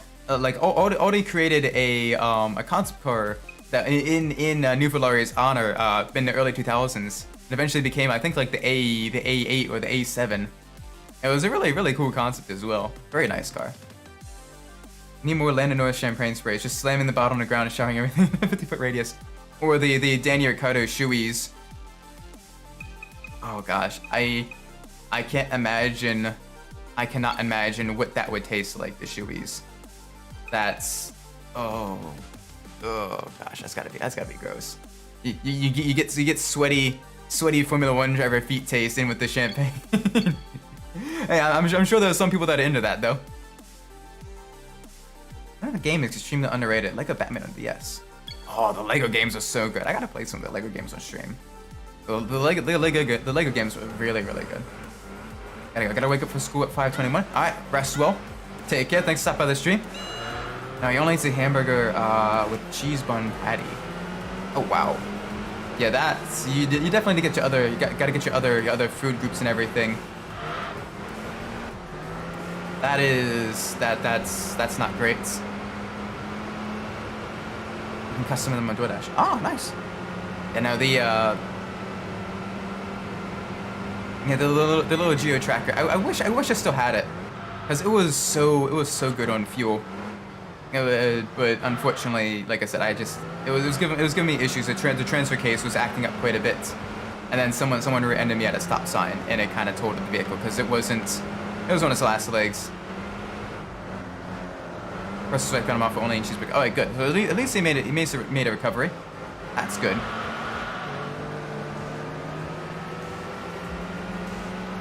All right, now we are driving. Do you have any car tattoos? No. I have thought about getting like a rotary engine tattoo on my back for like the past 5 or so years. But it's just one of those things where life kind of takes over. And I eventually kind of, you know, I still kind of want to do it, but it's always like other expenses coming first. So like housing, paying off mortgage, paying to maintain the vehicles and all that stuff. You know, that always comes first. So right now it just kind of seems like a little bit more of an unnecessary expense. But if I did get a tattoo, I would get the rotary engine rotor like on my back. That would be really cool. Because I do love my Wonko engines, the high revs, all of that. It is very cool. Speaking of which, that's why that is the vehicle we're in now, the Mazda Cosmos Sport. Great transition, Isaac. This car was, along with the NSU Row 80, it was tied for the first production vehicle with a twin-rotor Wonko engine. And it was a very cool car. Very nice car. It was... Unfortunately, it didn't race that much. It was only entered in one race, in 84 hours of the Nürburgring Nordschleife. There was 2 of them entered. The all-Japanese team had gearbox or axle issues at hour 82. But the other Mazda Cosmo managed to finish 4th overall, which was a very strong showing for a vehicle that was thought to be kind of with an unreliable rotary engine at the time. Favorite engine of all time? That is a tough one. I love my Mazda 13Bs. Especially the 13B REW from the FD RX-7, a very cool engine. I also really like the Honda F-Type engines. So the Honda F series engines that were in the S2000. Because that at the time had the record for one of the highest horsepower per liter of like all the engines created. That is very cool engine. The amount of engineering, especially in like the late 90s, early 2000s, the amount of power per liter they're able to get out of that engine is very impressive, very cool. I love that engine. I love the LS series of engines as well. Being a lightweight aluminum block V8, it does make it a little bit overused in engine swaps, but the modability and the performance potential of those engines is just top notch as well. Like the engine, like that is a very strong engine. That's why even nowadays the newer Chevrolet vehicles still use a little bit of the LS series DNA in the newer LT engines. But the LS cars are so cool. Everything from your Pontiac GTOs to your Cadillac CTS-Vs. That's your favorite engine? Oh yeah, the LS series engines are really good. And then of course I also like the 2JZ because again that one has the big power potential. That one is just a bulletproof engine, and it can make some serious horsepower as well. It's basically the reason why people kind of overhype the Supra just a little bit. And while the Supra is a good vehicle, it is a very nice vehicle, and the engine itself can make a lot of power with the appropriate tuning and modifications. The Supra itself is not necessarily the end-all be-all. Like for the Japanese Grand Touring Championship, Toyota actually didn't win with a 2JZ powered Supra. They first used the inline 4-cylinder engine from, I believe, the Celica, a heavily modified inline 4-cylinder engine from the Celica, before moving to the 3U V8 engines later on in the Toyota's in the Supra's lifespan. It was only 2 teams actually ever used the 2JZ powered Supras in the Japanese Grand Touring Championship, and both of them were privateer teams. The first one was Blitz, and then the second one was Greco Shift Point. And both of them were very cool. But they were not really that successful because the engines themselves were a little bit heavy for the vehicles at the time. And they just weren't able to kind of keep up with the more lighter weight vehicles through some of the twisty bits on the track. Still really cool. You can still find pictures of them online though, which is nice. But they were not necessarily successful. Still an admirable showing though. But the Mazda Cosmo is such a cool vehicle. I just wish that the Mazda Cosmo was used a little bit more in motorsports. They needed to lighten the vehicle. Well, there was at the time the JGTC. It had a lot of rules and regulations as to what you can and couldn't do with the vehicle.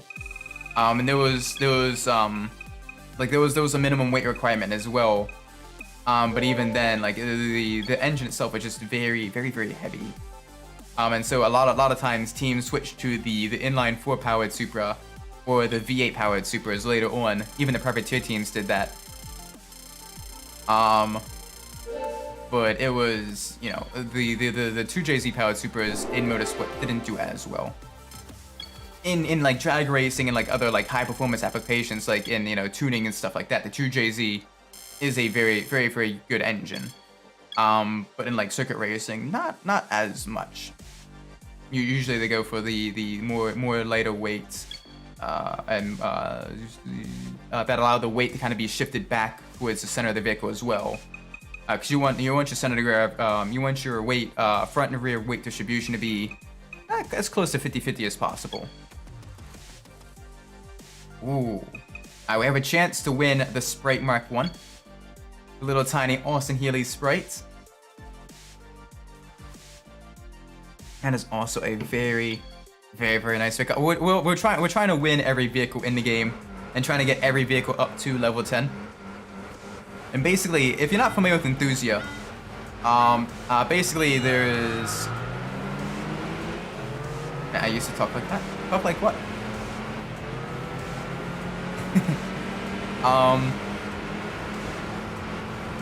But no, okay, so up against some very tricky opponents. Got almost shoved into a wall there by the MRS. But you know,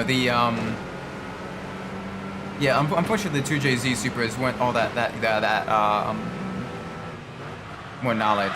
I mean, that's the thing though, you can always gain more knowledge. And also, this is something like I am hyper specialized in. Like if we were to talk about something else, like for example, Midnight can definitely guarantee and vouch for me in this regard. If you were to talk to me about basketball, I do not know nearly enough about basketball. I know a little bit, but not like my knowledge in basketball is like very slim compared to my knowledge in motorsport and cars. So it's one of those things where when you stream and everything, you just gotta make sure you kind of show off. You try to show off like the best points and everything. But yeah, no, that and I love cars. It's much easier to learn something about, you know, it's much easier to learn something that you're passionate about too. All right, you're coming up the inside. I hear you. I'm giving you space. Not enough space apparently. Wow. Very mean. Yeah, what was this thing? Oh yeah, and so in Enthusia, every vehicle has a tuning level from level 1 to level 10. A resale, that's why. Oh, cool. Very, very cool.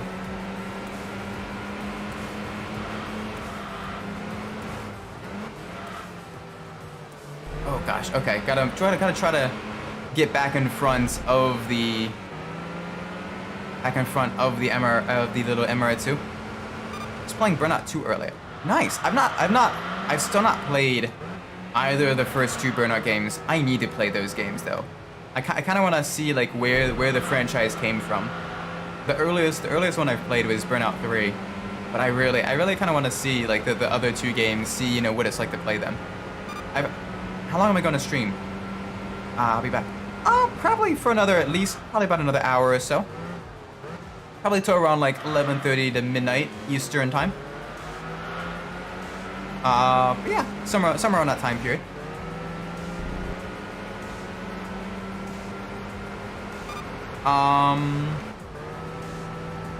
It's pretty fun, but I'm playing playing on a PS3 has an issue. What's the issue that you have with regards to the Oh, you're in California. Oh wow. So you're 4 hours behind? So it's got to be what, 6:30 there for you. So you're probably about to like make dinner or whatever. Black Rain. That sounds like a really cool heavy metal band. But no, I can imagine how that would be very distracting. That definitely sounds like it's very, very, very distracting when you're trying to drive and everything. I wonder if it's an issue with like the emulation settings, and if possible, you may have a better potential one like the PCSX2 emulation. Jeez, Black Rain. The rain is black and it blocks the vision. Oh my gosh. Yeah, I can definitely see how that gets very, very, very distracting. My word. Ouch. I wonder if there's like any settings that you can go into for like the modded PS, the modded PS3 and get it working. That would be really cool. Getting a functional, like 100% functional Burnout 2 working on the PS3. Very, very nice. Other option would be to try to like turn your PS3 into like an actual computer, and try to run the PCSX2 emulator off of the PS3. I don't know how well that would work. That'd be kind of cool. I'm trying to get the GameCube version. Ooh, a buddy of mine had a GameCube version of the first Burnouts, but I never got a chance to play it. It was the same guy that I went we did a sleepover for the SpongeBob movie. But I always remember like seeing that in the collection. Whenever I go over, he'd be like, the game's okay, but it's not all that fun. But he wasn't really big into racing games, and I didn't have a GameCube, so I think he eventually kind of gave it away. But I was so curious to play that. I most likely not. PS3 is very complex. That is true. Like I was looking up the requirements for the RPC S3 and everything. Oh my gosh, it is a CPU hog. Like it is crazy the amount of like how robust the CPU of your computer needs to be to run the PS3 emulator. Like that is, in my current setup, I would not be able to do that and stream at the same time. I'd be able to run it just barely off of stream, but not on stream currently. I need to do a little bit of upgrading maybe sometime in the future. Get a more robust CPU for the computer. but because also the app that I use for the VTubing stuff is also a little bit of a CPU hog as well, trying to do the 3D rendering, because it throws weird bugs when I try to run it off of the GPU, the graphics card. So I gotta run it off of the CPU of my computer, and it's a little bit interesting, but it's still really cool.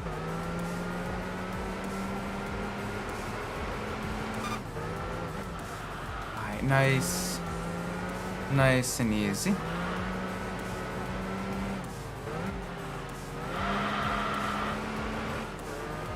Alright, let's finish a nice solid third place. Almost lapped to the little Triumph, not Triumph, the little Austin Healey Sprite. Let's see if we're able to win it.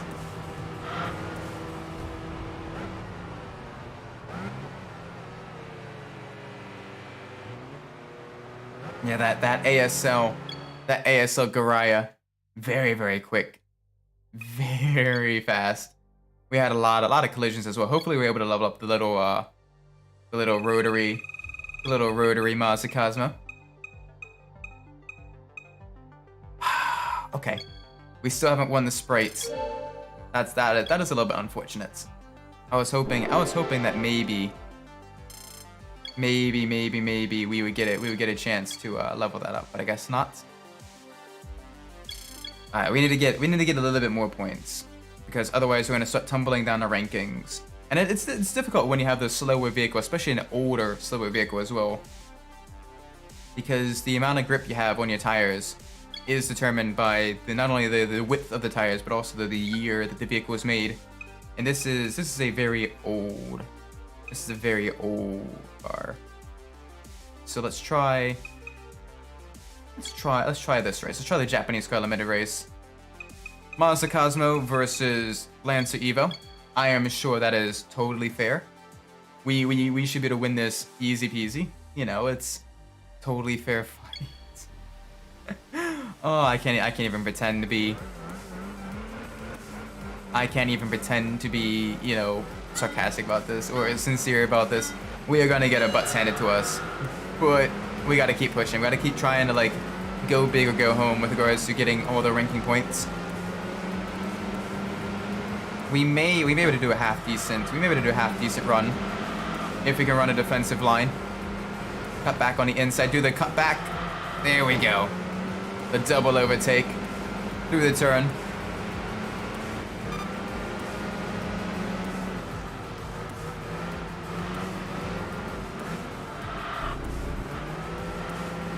Ooh, okay, we're battling this Toyota Vitz. Very tricky. It's even more tricky when you hit the wall like that. That was a very dumb move there, Isaac. I gotta keep the speed going around the corner. One of the good things about the Mazda Cosmo though is with it having a fairly flat torque curve.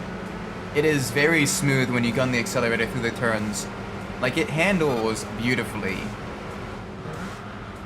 Like, it can't necessarily take corners fast, but like when you're at the limits and just over the limit, like the car is very predictable, if having a slight understeer. But it is otherwise a very well behaved sort of sporty sports coupe. When you're not getting edged out by an Evo. Alright, we gotta make sure we avoid losing any more positions. There we go, we kind of held off the RX-7 behind us. Come on, I gotta push to get back in front of the Evo. I don't know if that's gonna happen though, because now we're on the front straight. It's gonna get a little bit of a chance to spool up that 4G63 engine. Very quick. Very fast. Yeah, this is not nearly as quick. The little Mazda, but it is giving everything it's got, especially through the twisty bits. That's the thing. I love classic car racing.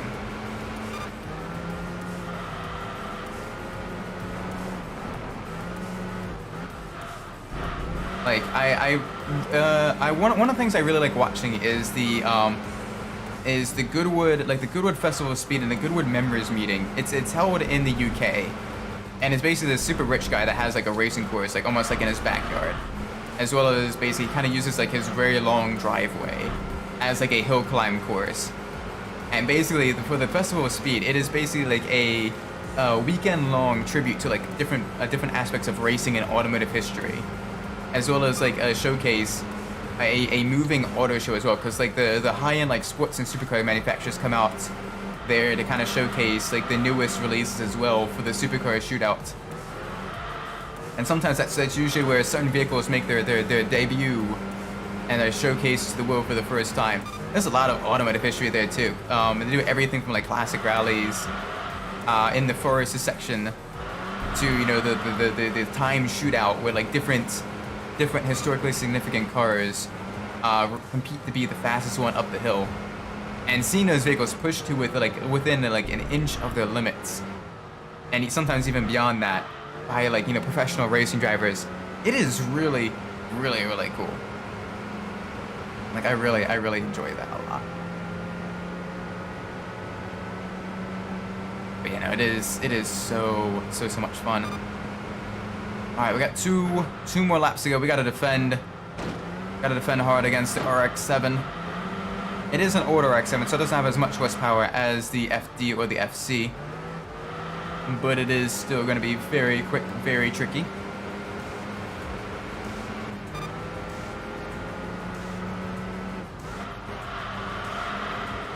All right, easy on the brakes with the car turned in.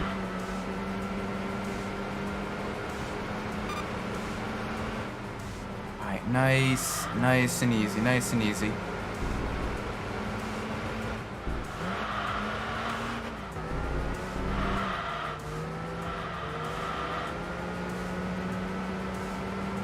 I got one more lap. I gotta hold off.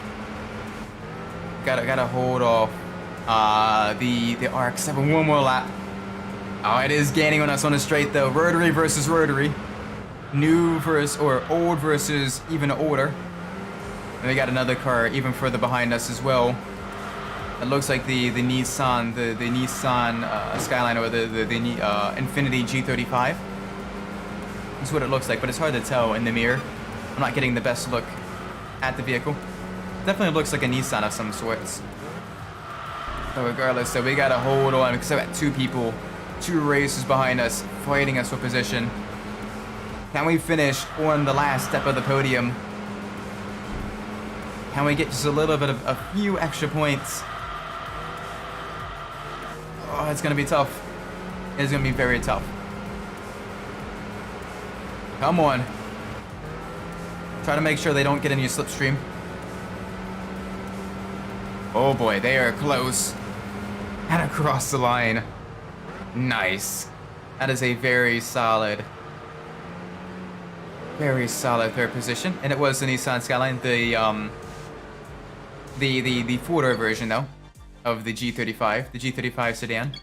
It is what it's known as in the States.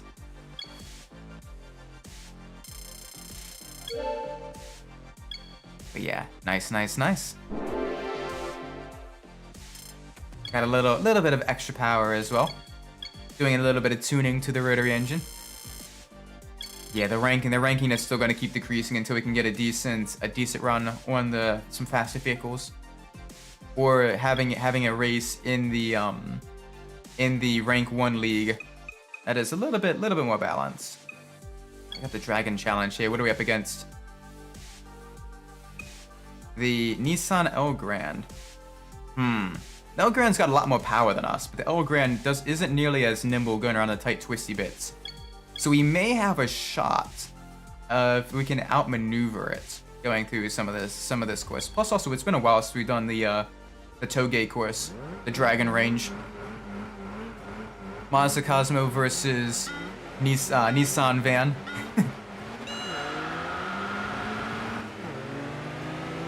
Alright, come on.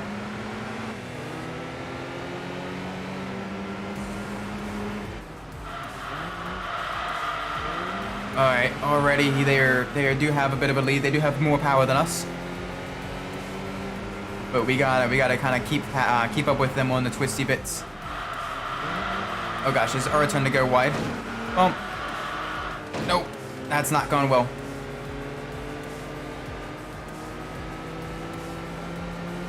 Okay. We still have a little bit of time. It is uphill though, which does benefit higher powered vehicles as well. That is something we should have considered. We just gotta hope. Just gotta hope for the best.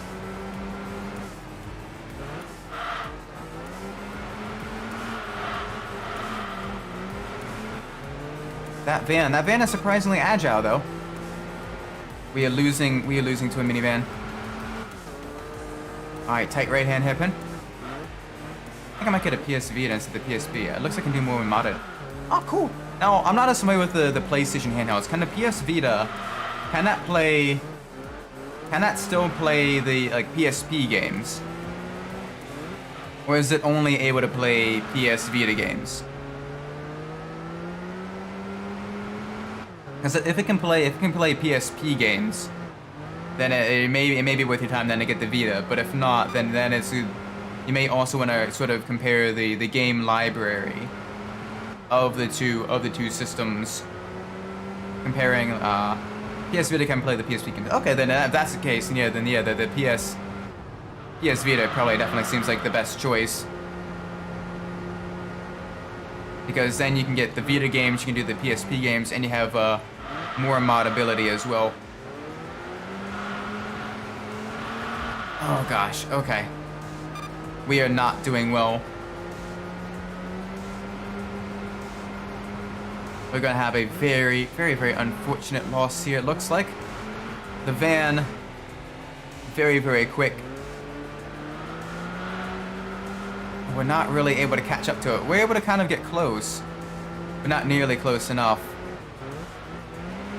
Also, it looks like Medical 3 actions are only Vita compared to the PSP.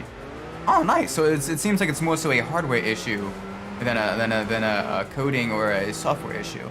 So if that's the case, then yeah, that definitely get the Vita.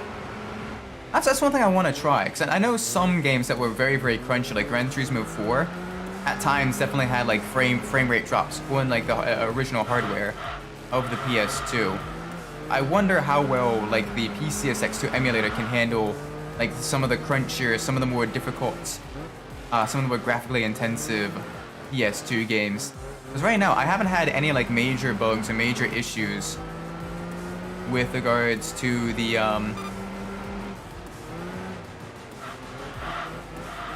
with regards to the emulator so far. Like games don't normally give me a little bit of issues on the PS2 are working perfectly fine on emulator. Only problem is the price, around $200. Oh gosh. Okay, that is a little bit pricey, especially if you're paying for a used one as well. That is a bit high. I guess if you want to go that route, you're gonna have to save up a bit of money, do a little bit of the summer jobs and all that stuff. I mean, plus it's a good way to kind of pad out your resume as well and get a little bit of work experience. Depending on the labor laws of your state. For some states, I forget which, I don't remember what it is in Memphis, but I know for some states it's 16, and in other states it's 18 for the minimum working age. But if you can, I highly recommend doing a little bit of summer jobs.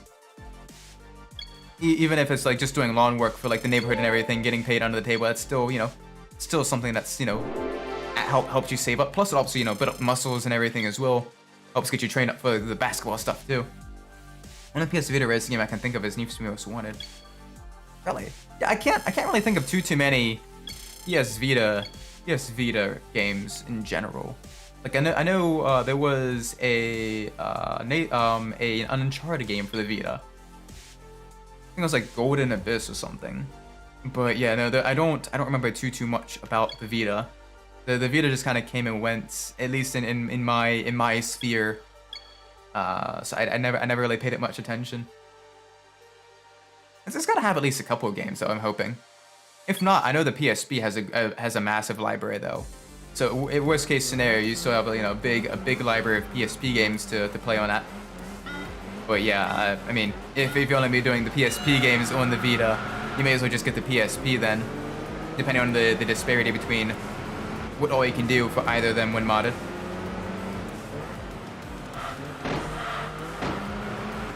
And the most wanted 2012 Vita is exactly the same as the console game, just without the DLC. Okay, so it's literally like almost like the Wii U version. Because Need for Speed Most Wanted 2012 for the Wii U, I think I only got like the first drop of DLC, and then they dropped support for that, while the rest of the consoles got more DLC afterwards. But yeah. Oh my gosh, I almost forgot about the Wii U as well. The Wii U was kind of an interesting console. It had a lot of cool games on it. But it just didn't sell well because the console itself, a lot of people thought it was just like an extension of the Wii, and were like, well, we have the Wii already. More like the PS3 version with no updates. I mean, to be fair, the base game of Most Wanted, even without the DLC, because I never bought any of the DLC for Most Wanted 2012. I've heard the DLC is actually pretty good though. But I never really got a chance to buy it. So it was before I really kind of like understood what DLC did. So it was just kind of like well, it's, you know, it's only gonna add like a car or two, whatever. No, it added like quite a bit of like actual like other content as well. But I mean the base game is okay. Best DLC in a modern racing game.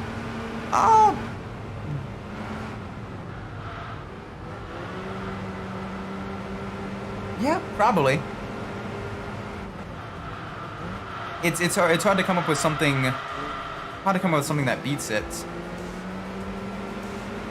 I mean, Hot Pursuit 2010 has some pretty good DLC as well. With the, you know, the Most Wanted game mode and the Arms Race game modes, as well as a couple of different vehicles and some unique events for them. Like some of that stuff was some really cool too. But the PS3 era is right around the time. Funny enough, Payback has some decent DLC. Yeah, okay. I will give them credits.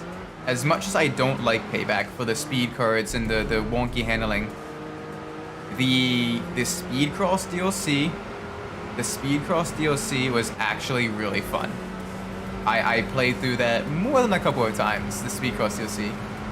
And I think I may have eventually like leveled up like every single vehicle that could be a Speedcross car into like a max level Speedcross car.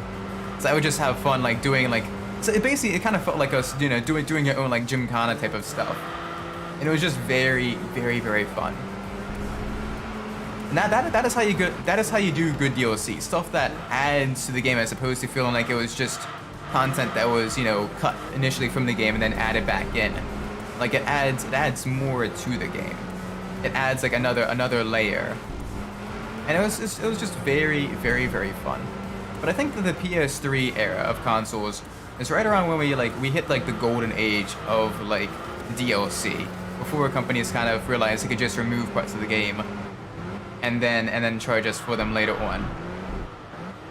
Like for example, the Mass Effect games. You had the Arrival DLC, not the Arrival DLC, the Bring Down the Sky DLC in Mass Effect 1, which basically added like an entirely new mission and added the Batarians to like the lore of the game and everything. And it was a, you know, it's tactically challenging DLC with a lot of cool story missions and it, you know, really cool like unique segments as well. Like there's one segment where you have to like, you know, avoid, you know, walk through a minefield while being shot at by enemies and everything. And you need to kind of, you know, sort of, you know, keep track of not only your distance to the mines and everything, but also keep track of where you're aiming. And it was just very cool. I get the Vita because it looks like the PSP games run better. Like aforementioned Midnight Club. Ooh, that is a good point. Yeah, best to kind of like save up some money, then do the summer job, and then save a bit for that type of stuff. But yeah, it's welcome. Adulting is one long spreadsheet of balancing, you know, wants versus needs versus costs and all that stuff, and when you can get things on sale and when you can get good deals on stuff. And it's tricky, but it is a lot of fun though. You know, doing you know, full-on adult stuff. So I wish you the best of luck. Hopefully Hopefully able to get some money saved up for that. Because it sounds like a lot of fun though, kind of playing like all the PSP and the Vita games on a modded handheld console. That'd be really, really, really cool. I'm trying to remember. I know there's a PSP emulator. That one I am well aware of it existing. But is there a Vita? Is there a Vita emulator out yet? I know there isn't a PS4, but there's a PS3 emulator out. I'm trying to remember what console generation technically the PS Vita would kind of fall under. So I know most of the Sony and Xbox console generations, the most, well, not the current and not the most recent, but the previous generation all have emulators available that are in a mostly stable format. But I don't remember seeing there being a Vita emulator available. Because otherwise, if you have a decent PC, that may be your next means of next choice as well, is either doing the PSP emulator and playing those games on a PSP emulator. Ooh, got a little bit squirrely there. Or doing the yeah, or at least comparing that to like how much it would cost and everything to buy the PS Vita and everything. We're actually doing very well in this race right now. I was definitely expecting these opponents. Like, you have a couple of them that are like right behind me, and they are going very quick. Got one car that is right, two cars actually that are right on our tail. I can kind of see them a little bit. Two kind of grayish, two blackish blobs on the in the rearview mirror. I think the second place is the Mini Cooper, which is very nimble and will be able to pass us on the straights because it does have a bit more power than the Mazda Cosmo. If it doesn't pass us from us going too wide on one of the corners. And I can't quite see what the vehicle behind the Mini Cooper is. Oh gosh, the Cooper is gaining on us. Come on. Keep the speed up.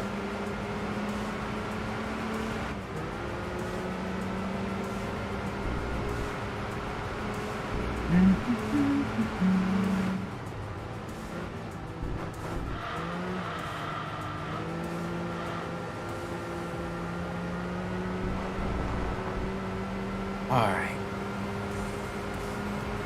Oh boy. Easy, easy, easy. Gotta watch it as well, because this is an older vehicle. And it's just a little bit squirrely over the crest, over the bumps and everything. Again, it's got the two-rotor rotary engine. One of the earlier 13Bs, I believe. Or is it the 10A rotary engine? I think it may actually be the 10A rotary engine. Yeah, it is a 10A rotary engine. But it's an earlier two-rotor rotary engine. Very, very cool. Very lightweight car. Very nimble. But it is still just a little bit squirrely because if you look, you can see... Okay, it's much more difficult to see here. But as like the suspension moves around, you can kind of see just how narrow the tires are. And you can see on the visual center of gravity in the middle, the tires are super narrow as well. So we're not getting a whole lot of grip. And as well, this is an older vehicle. It seems as my avatar look tired. My avatar is a little bit sleepy. I do kind of put in the dark circles under the eyes. Partially it's a little bit of a highlight as well because without it, my character looks a little bit flat. But also because if you look in the bio, I am very much a sleep deprived engineer. Get up super early, stay up super late, repeat the process Monday through Friday. Saturdays and Sundays enjoy going ham. Welcome back, by the way. Oh gosh, okay, we gotta kind of run a slightly defensive line here because the Mini Cooper S is right. I don't think that's the Mini Cooper S anymore. I'm not sure what that is. It's hard to tell in the mirror. We got another car that is right up behind us. Oh, playing with manual plus clutch also makes it just a little bit tricky. There we go, get it nice and slow down. Do the twisty bits. A little bit under certain corner exit, doesn't matter. Run just a little bit wide. Let's see what was catching us up on the straight. Ah, there were no Clio. Okay, so two hot hatches behind us. that were very, very close, within 2 seconds of us around the lap of the Nürburgring Nordschleife. German toll road, very, very famous, used in a lot of endurance races and everything. It's been around for a very long time. Very cool. Can't believe that Formula 1 used to race on the full course as well. And it was up until Niki Lauda had an accident in 1976, I believe. Yeah, 1976, where they kind of moved to the Grand Prix course instead. But yeah, it was a very, very, very dangerous course. It still is a dangerous course today. Like, there's a lot of bumps, there's a lot of elevation change. It is very, very, very crazy.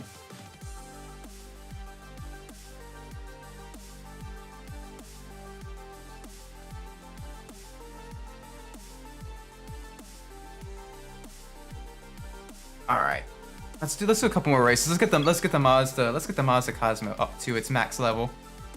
We're doing fairly well. Now let's see. We have the rear-wheel drive championship. Yeah, we do not have a good shot at there. We can try the low-end steering challenge.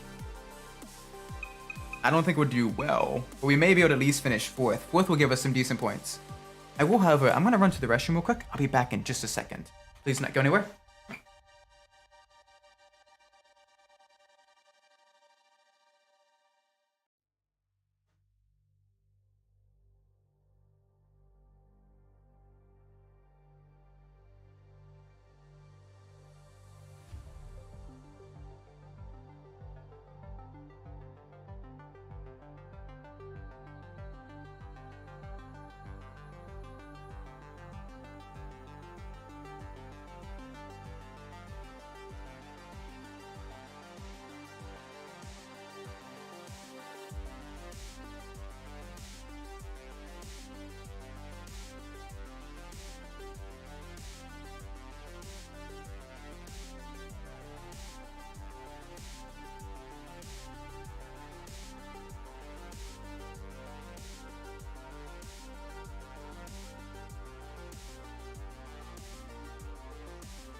Alright, I am back. Thank you all for your patience. Sorry about that. I had to use the restroom. I am back. Let's do the race at the low end steering on the kitty cat.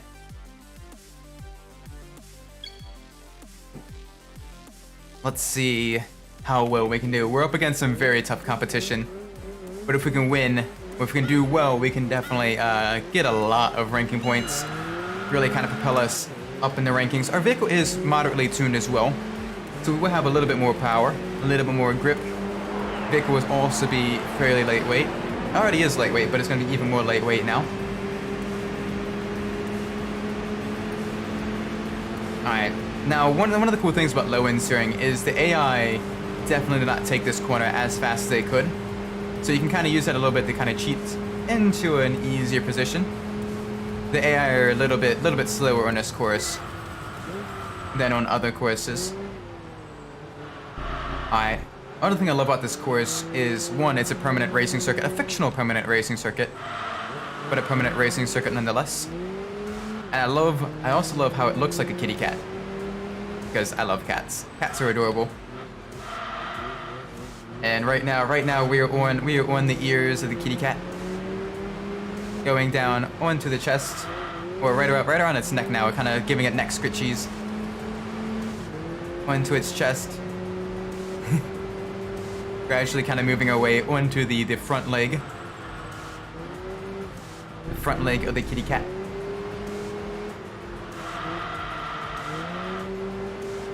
Very, very, very nice.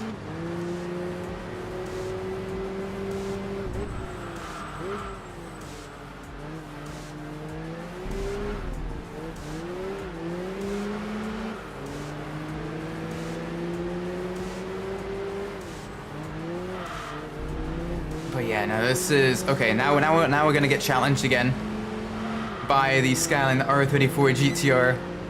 We're gonna have to hold it off in the Mazda Cosmo Sport. We have less than half the amount of horsepower as the Skyline. much lower grip, no downforce. Really not a whole lot going for us. We're gonna have to try to run a very defensive line through these corners. And really chuck this car as hard as we can through these corners. Basically put it right on the limit of grip.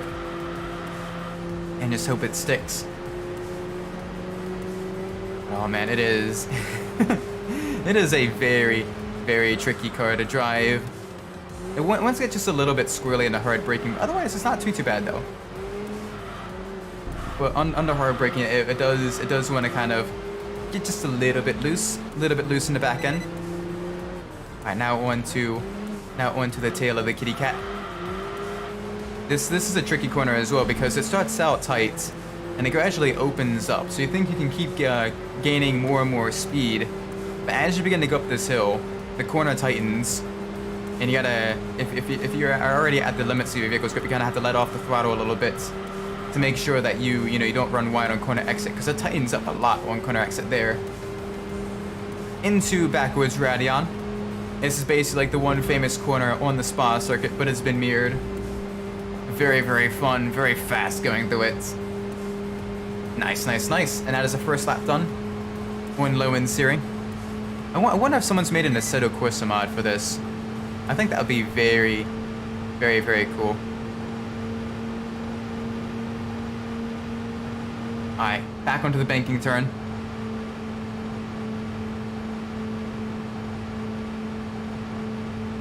Alright, nice. Nice and easy. Alright, hard onto the brakes. Get the car nice and turned in. Wonderful. I also love how the engines, the exhaust note changes as your vehicle levels up as well.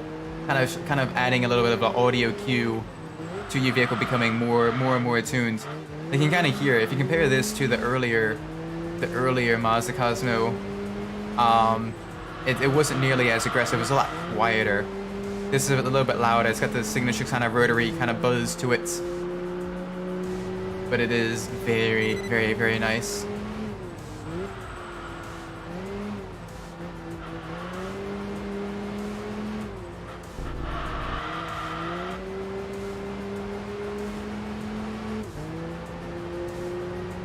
Alright.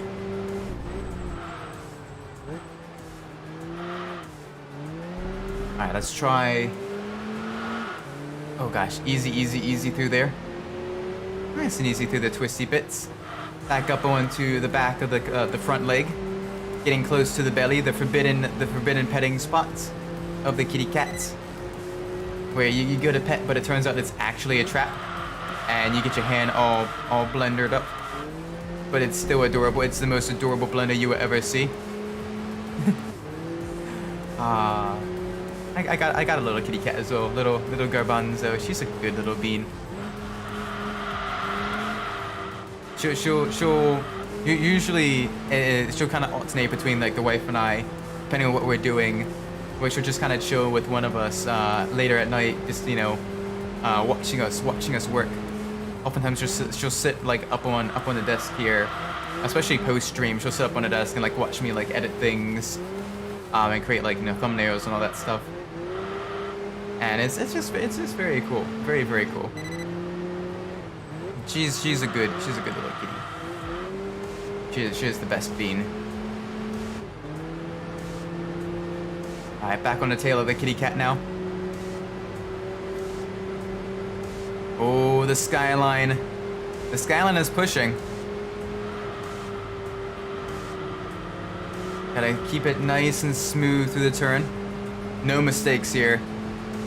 Keep the speed up. Through Radion. Over the crest. There we go. Now onto the... I mean, it's quote-unquote back straight because it's a kitty cat, but it's also the home straight. And across the line. Very nice. Very smooth. Very beautiful. I like this track a lot. I like the jets that go over as well with the colored smoke trails. It kind of adds to like the professional air of like the track itself. And we leveled up a lot. We leveled up so much. So the vehicle is going to be One more level there. There we go. It's now at its maximum weight savings. And because we won, our ranking is going to be going through the roof. Getting all of those ranking points. Alright, let's try another race. Let's see what we can do. Ooh, Euro Drive Championship number 2. Ooh, we do not. When the next slowest vehicle is literally a Supra in a different body, we don't have a chance here. Like, we're up against a Damaso Pantera and a Roof CTR in Mazda Cosmo. We do not, and you can see in the odds numbers at the bottom just how high that is. We do not have a chance. We have 0 chance at winning that one. Even though Marco Strada is my jam, we do not have a chance. Let's do the rear-wheel drive race on Victoria Road. We're up against Alpine, another RX-7. Yeah, we can beat a couple of these. We'll probably finish a decent third here, get a decent amount of points. Let's shoot for first though. Let's shoot for first place, and let's try to, you know, knock it out of the park. Worst case scenario, let's at least shoot for points. If that fails, and as long as we finish 4th or above, we'll get points, which will at least keep our ranking from tumbling too far down. It just keeps tumbling down, tumbling down, tumbling down. It all returns to nothing. Just keep running down, running down, running down.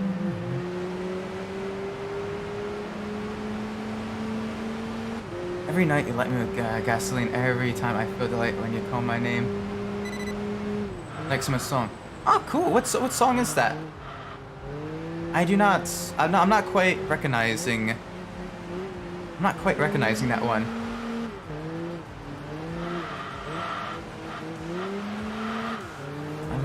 Love, fly across the sky, you know.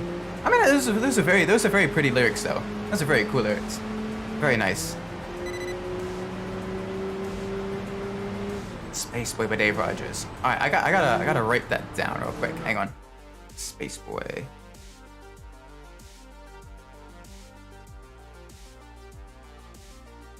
I'm always looking for new music to listen to as well. Oh gosh. That's what happens when you pull his mid-corner. He saw nothing. Putting random stuff. I mean, yeah, I love. Nah, it's always cool, kind of like getting, you know, kind of listening to new music as well. A lot of my music tastes and everything you were kind of influenced by a lot of the games I played growing up as a kid and everything. And basically, what would happen is I would hear like 1 or 2 songs by like a band on like different racing games, and I kind of be like, all right, but what are some of the other songs like? And eventually, I kind of began listening to like some of the other stuff. But no, that's one thing that like video games do really well, is they're really good for like music discovery, because you get to kind of hear like sort of a curated playlist for like a certain like vibe of the game as well. Like you get to hear like, you know, the punk rock and punk pop and everything of like the Burnout 3s. You get to hear the hard, you know, the hard rock and heavy metal, as well as like the rap in you know, the Black Box era, Need for Speeds. All really good stuff, and it really kind of allows you to kind of explore the different you know, music genres and bands and artists in that music genre as well. And that's really cool.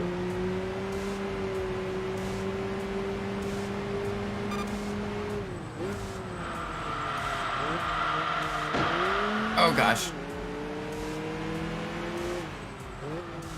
All right, we got to get past that S13 Sylvia. I play GTA 4 Flashlights by Kanye West. Oh yeah, I love. That's one thing the GTA games do so well. And so if they are really able to capture the vibe of like the area of the city and like the surrounding regions and stuff like that with the songs, and it is just really good. And that goes for like all the GTA games as well. Like even GTA 3 with the more, you know, dare I say, a more limited soundtrack. Like they are all so good. Like like listening to like the different like it's one of the things that like got my parents actually to like GTA was me playing Vice City when I was younger. And they were like, okay, this song is actually really good. And I think I even got my I think I even got my dad to do like the firefighter missions in GTA Vice City while listening to like the power rock station or whatever. I forget what it's called. Like I think it was like Heat Radio or something. But the one with Self Control by Laura Branigan. That station. And oh my gosh, it was just such a good vibe. But like all the different songs and everything.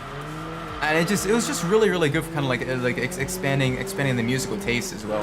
Like, cause prior, I'll be honest, like early on, I wasn't necessarily the biggest fan of like hip hop or rap or whatever. I was more so, and I still am primarily a rock and metal guy.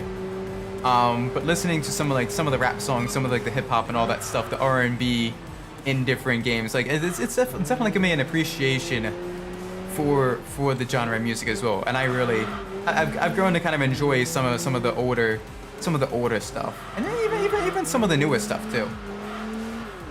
Like there's a lot of good stuff up there, and at the very least, even if you do try it and end up not liking it, it is better to kind of do that and kind of realize why you don't like, and kind of be able to kind of put into words why you don't like it as you're kind of going through it and everything, rather than just kind of dismissing it without trying it.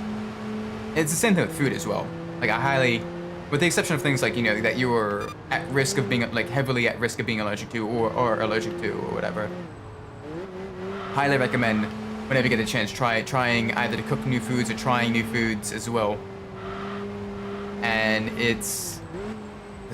I mean, it is very good. Like I never thought I would like eel, but wife got me to try unagi one day, and it was, oh my gosh, it was so good.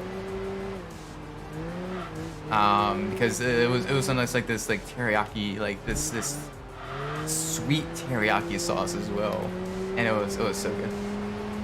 And diversity of food. Oh yeah, the food diversity is food diversity is so good. Always good to kind of try like different foods of not only just different cultures, but like just different cooking styles as well. Several of the simmings are quickly. Oh yeah, it's. I definitely when I went to college, I definitely gained a lot more. I definitely was able to try a lot more food. Because well, it's less so picky, but my family, they do have there's a decent amount of food allergies in the family, so it does kind of limit what we can and can't eat. But when I was at college and everything, I had to try a whole bunch of stuff. And even then though, like my family was still like, what we could try, like we still tried quite a bit of. But it is so much fun. And especially at college with the for lack of a better words, like the buffet style, dining halls and everything. That is like the perfect place to begin kind of trying different types of foods as well, because it's usually, compared to like actual buffets, it's usually, very clean. For the most part, it's clean, it's, well prepared and everything. But also, it's, you're already paying for it. You may as well give it a shot. And if you don't like it, that's fine. You can get another plate, get something else. But it's good. It's good to kind of try the new foods. Very fun. It's also fun to kind of learn how to cook yourself as well, because then you get to try out stuff on your own as well. You get to kind of do like cool fusion blends of foods, or try out like different stuff. Like one of my favorite like low cost dishes is the it's you in a pan you sear up some diced up chicken breast. That's correct, exactly. But one of my favorite kind of low cost foods to make, it's either spam or chicken mac and cheese. Basically, it's in the pan you either sear up the diced up chicken, or you sear up the spam, like the chopped up spam. And in addition, in the big pot, you're making the noodles and everything. Or, you know, the macaroni. You melt in all the cheese, the butter, and you put in the spam. You put in the dice of jalapenos and the dice of onions. Mix that up.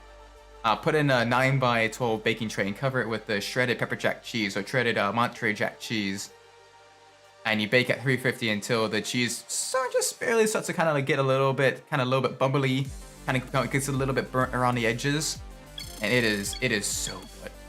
And it's relatively low cost too. Then you can feed a lot of people for fairly cheap. And I love, it's delicious. I like making that. Very, very, very tasty. Alright, what are we up against here? I mentioned the uncensored version of 1 2 Hit 'em earlier. I'm gonna post it on the Discord and mark it as a swift for people who don't listen to it. The song is something uncensored. Okay. Sure. That's interesting. It is a very, granted, you know, for lack of better words, the more inexpensive food, like you look at it from like an outside perspective, you're like, I'm not too sure about that. But it tastes so good. It's like the southern chicken or biscuits and gravy, like that. You look at it and it's kind of gross. It looks kind of gross, or like the southern style like chicken and dumplings. But it tastes so good. Like it's soul food, but it's good food.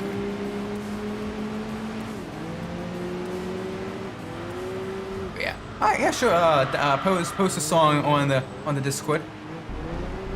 It's oh yeah, no, it's very interesting, especially like rap, and certain aspects of like the harder like metal seems to be the songs that are most often censored on like racing game soundtracks. Or sometimes the lyrics are completely changed entirely.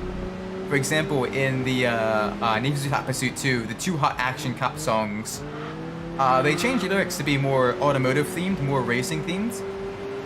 But in the non-change versions, the non-Hot Pursuit 2 versions, the songs are more so about sex. So very, very, very different lyrics. Young Isaac, when he looked up the song on YouTube, because he kind of liked the song a little bit when he was younger, the Hot Pursuit 2 version. He looked it up on YouTube, he listened to it, he's like, wait a second, did I get the right song? And it turns out, no, they completely borderized the lyrics. Imagine hearing the F word on the radio. Oh, yeah, no, that's one thing that is still heavily censored, is radio. Radio is still very, very censored. TV a bit less so now. Like they still censor, especially before like 10 p.m. They do censor some of the the Nazi words and everything. But TV has definitely gotten a lot more lax compared to the older style of stuff.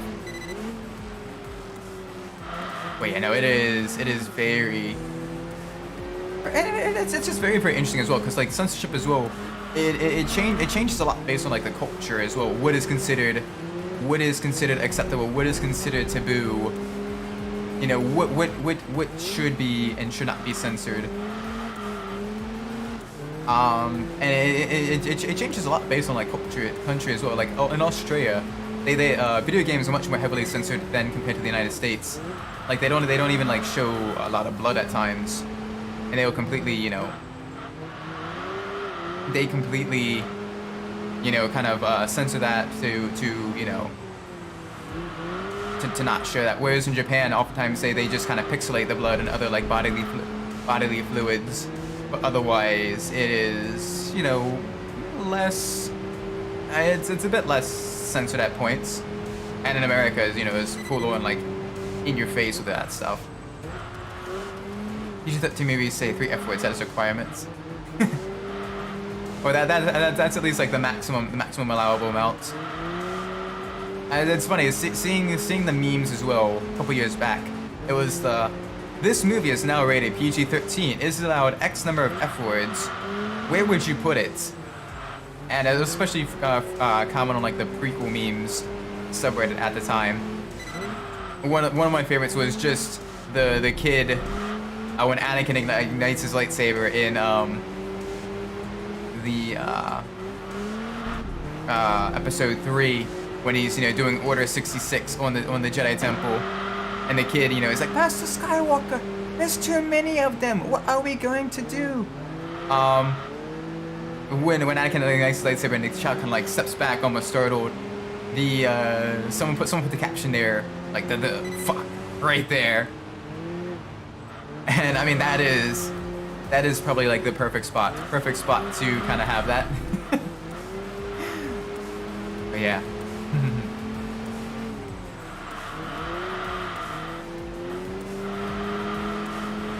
But no, it is very, very interesting, like what does and what does not get censored, and with different cultures as well. I mean, it's culture in general. Also, kind of, it's weird how like law affects or culture affects law, but also the other way around. Law affects culture too. For example, the popularity of rotary engine cars in places like Japan and New Zealand, I believe could potentially be attributed to their version of the road tax. If you're not familiar, cars in those two countries are taxed based on their engine displacement. And since the Mazda rotary engine vehicles are usually only like 1.2 to 1.3 liter rotary engine, because they're very, very small engines. Granted, you're getting three combustion cycles per rotation of the rotor, because it is it's a triangle, it's a spinning Dorito boy. And it actually has the fuel consumption of a much larger engine.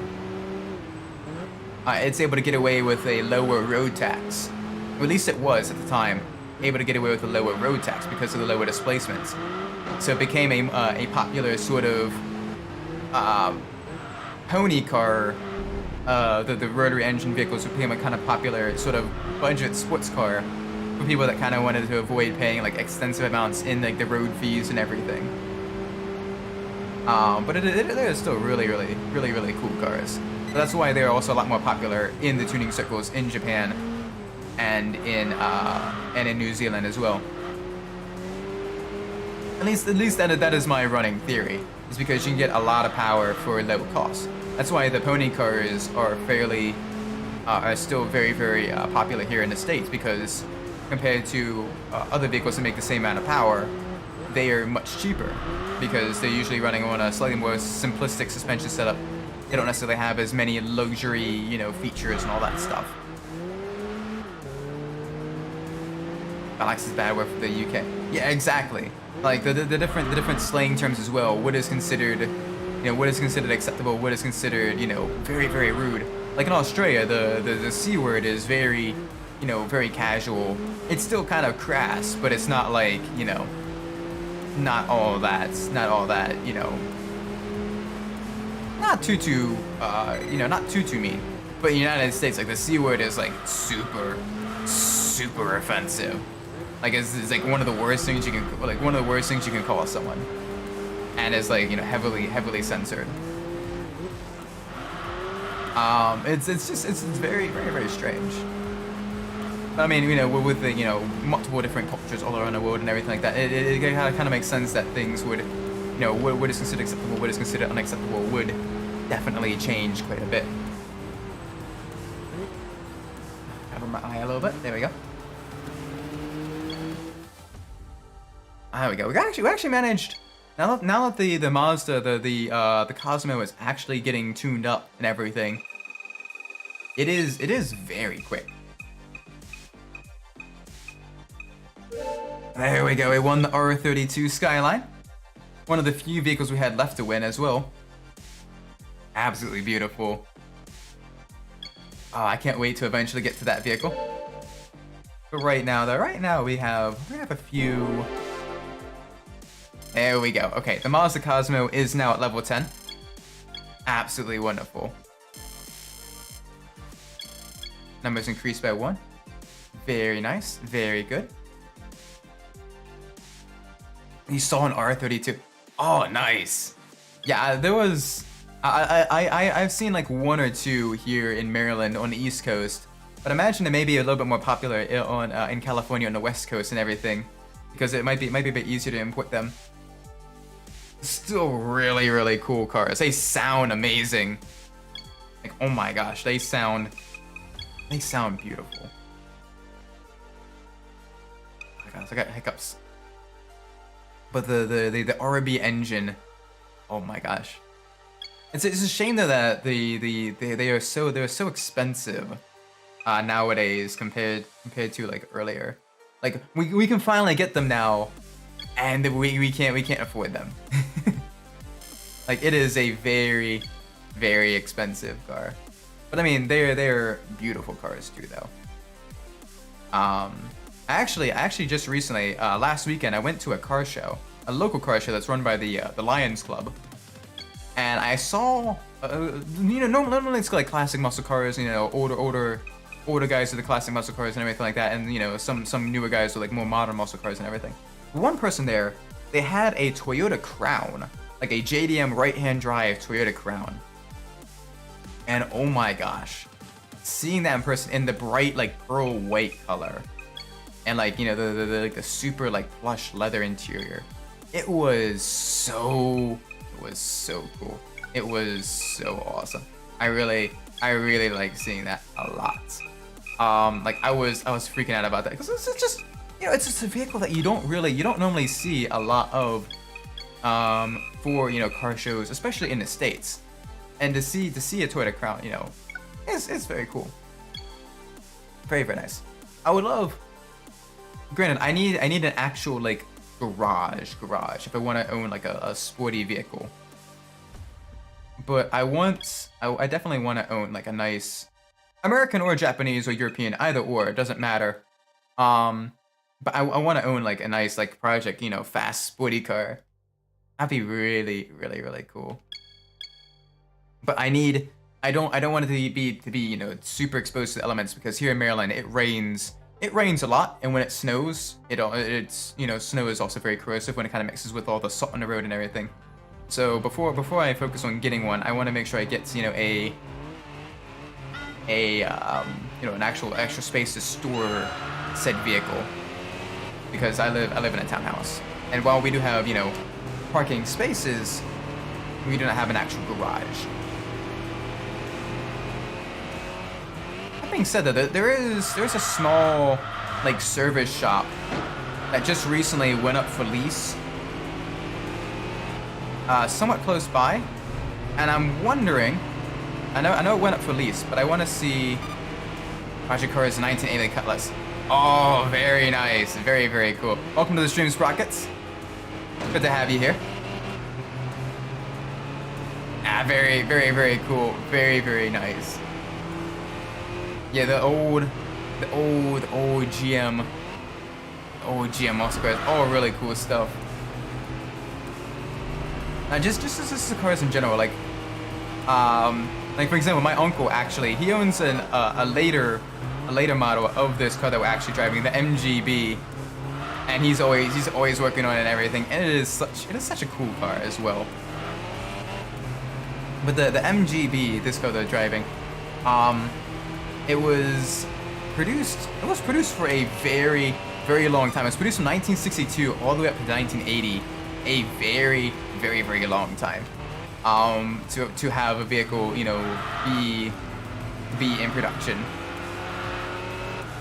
And during that time period, it went through quite a few changes, because especially in the U.S. because of U.S. emission laws and U.S. safety laws coming into play during the mid to late 70s. The later MGs definitely changed quite a bit.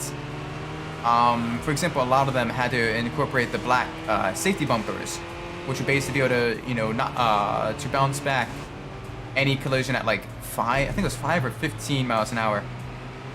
In the 70s, the late 70s, they definitely changed.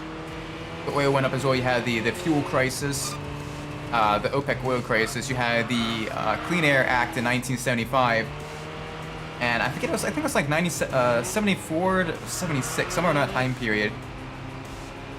But the cars had to have the black safety bumpers as well, which is why if you look at the difference between like the European version and the American market version of like different European cars. Like some of them, you can kind of see the European ones kept the chrome bumpers, whereas the American ones got the larger black safety bumpers. But because British Leyland was, one, a very poor company, and two, didn't want to bother making multiple different versions for different markets in regards to the different bumpers, everyone got the version with the safety bumpers. So there was no European spec version of the MGB. Not, at least with regards to the bumpers, everyone got the revised bumpers and everything. And in addition, when the NHTSA, or the National Highway, sorry, NHTSA, National Highway Traffic and Safety Administration, deemed that the headlights on the MGB were too low, what they did, instead of changing the fenders or changing the headlight design or anything like that, they instead just raised up the front suspension of the vehicle an inch. Good old British ingenuity. Gotta love the Brits. You gotta make sure your vehicle wasn't built on Friday, because that was the day they strike. Oh, so many reliability issues. But I mean, like every other fluid though, British vehicles ooze cool. And the Ferrari F40 is good. Yeah, the different variations of like, even like the high-end vehicles, like the Lamborghini Countach. Like the Lamborghini Countach as well. Like you look at the European versus the American spec, and Lamborghini, they literally just kind of slapped like a black plastic bumper on there, and it looks like it's got like a derpy mustache. The Lamborghini does. Like some other companies did a much better job of making the American version still look classy, like the Jaguar XJR, or the Jaguar XJR did a much better job of that, whereas Lamborghini just literally just slapped a slab of black plastic on there, and it was kind of silly. A lot of people ended up removing that later on in the ownership period of the Countach. Eventually, they kind of did a better job of hiding it by painting it the body color. But the earlier, like the mid 70s Countaches for the American market were very unsightly. Yeah, the American versions of the vehicles had lower engine power because of the stricter emissions at the time. So, because they had the lower compression ratio, they had like the exhaust gas recirculation stuff, all of that, and it definitely reduced engine power quite a bit. All the small controls, like the MGB had a lot of issues with the trying to update its design and everything to meet all the American regulations and everything. And during the 1980, they kind of... You didn't see anything. You didn't see anything. Nothing happened there. Nothing happened. I didn't hit a pillar. I totally wasn't getting distracted talking about auto regulations in the 70s.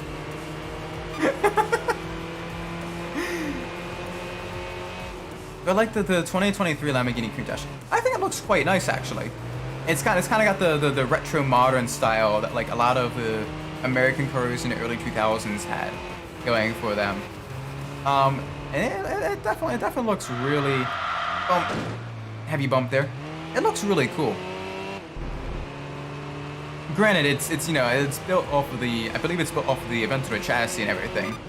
So it's almost like the Revenson, where it's more so just sort of a slightly different body style but similar underpinnings. But it is still a very, very, very cool car. And it's cool that they're kind of like doing a throwback as well. One thing I would love though is for Lamborghini to do a throwback to the Miura, their original, not their original car. Their original car is the 350 GT, but their original supercar I would love to see them kind of do a modern take on the Miura. I think that would be a very cool looking vehicle, very sleek, very stylish. They had a concept about a decade back, but they never made any in production, and it's a shame. Like the Supra, the NSX, bringing the past back. Yeah, I think that would be kind of cool. I definitely think that'd be kind of cool. Although with a lot of like the supercar manufacturers like Lamborghini and stuff, they continuously kind of change the nameplates of like their flagship and their vehicles and everything. So they don't really have time to kind of build up multiple generations of a vehicle. Whereas like the Supra is like the flagship vehicle of Toyota, the NSX being the flagship vehicle of Honda and Acura, and it's existed for multiple generations. So it kind of makes a bit more sense to bring those back. Whereas Lamborghini, it's basically not necessarily a one and done, but it's, you know, one generation and then moving on to an entirely different nameplate to kind of keep the cars bespoke and exclusive, and making it seem like it's an entirely new vehicle as opposed to an iterative design improvement. Just out of curiosity though, what are you guys' favorite of the Lamborghini brand? So I know there is a lot of really cool vehicles out there. Very beautiful cars as well. The Lamborghinis. Me personally, I would go with either the Diablo or the Gallardo as my personal favorites. The Gallardo because it's, you know, there's the lightweight, you know, the baby Lambo, but it's still fast, it's still nimble. You know, it's a vehicle that you're more likely to kind of take to the track and kind of, you know, put it through its paces and have fun with it. And it'll be, you know, a bit more nimble and everything. The Huracan. Oh, the Huracan is also a very nice one. very beautiful car. I love the roadster version of the Huracan is a very good looking. Like the coupe version is decent, but the roadster version with the more like angular rear, like the rear engine cover and everything, is super nice looking. Like, oh my gosh, it looks so good. The Aventador as well. The Aventador looks so good. The Aventador has been around for a very long time though. I mean, to be fair, the flagship Lamborghinis usually stick around for about a decade or so, maybe a little bit more before being replaced. And it's just now about to be replaced by the Cyan, something like that. But it is a very cool car. And the Aventador is very nice as well. There we go. The MG is a little bit lighter now, a little bit more nimble. Ranking number has been maintained. That's good. Very good.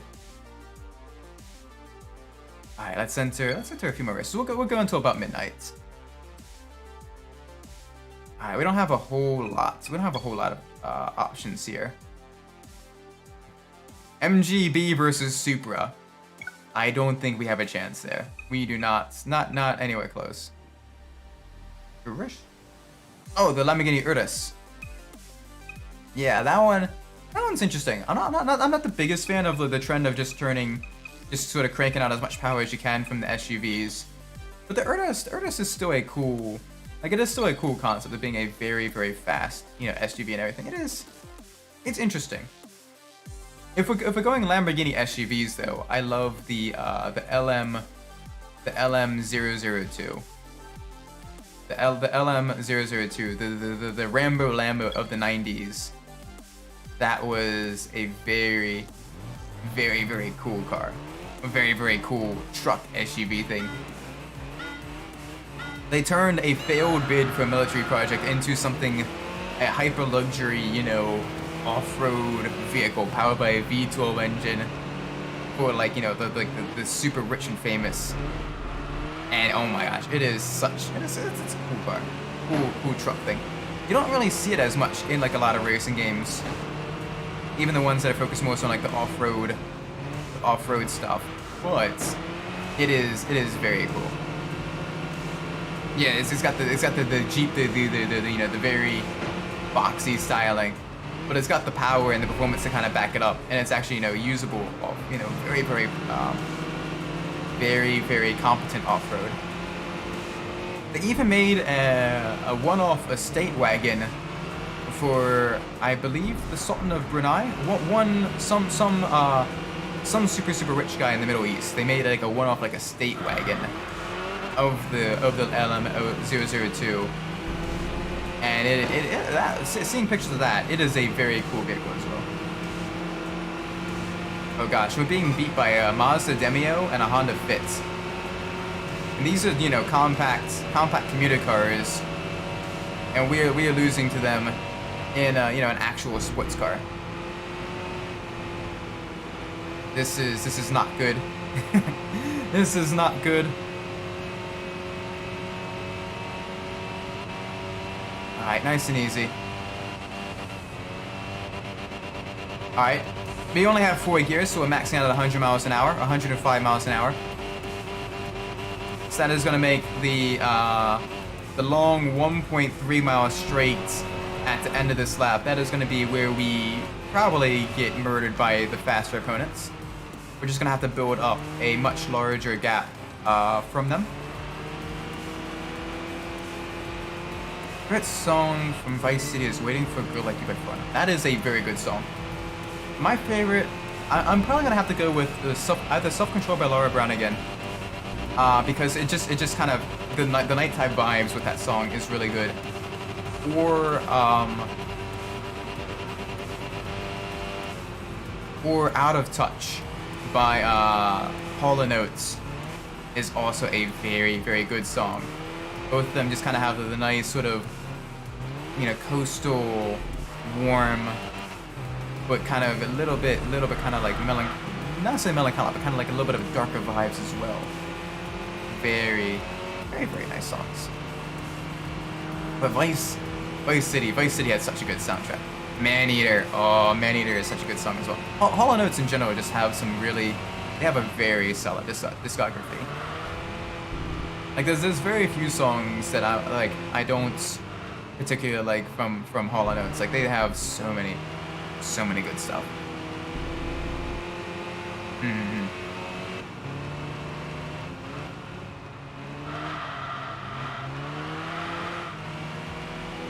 That's the thing as well, though. Is one thing I always enjoy is kind of like going through like an artist like discography and seeing like what, you know, what some of the good stuff is, what some of the bad stuff is, and everything. So some artists, you know, may only like 1 or 2 songs from them, but if you can find an artist that you like, they produce banger after banger.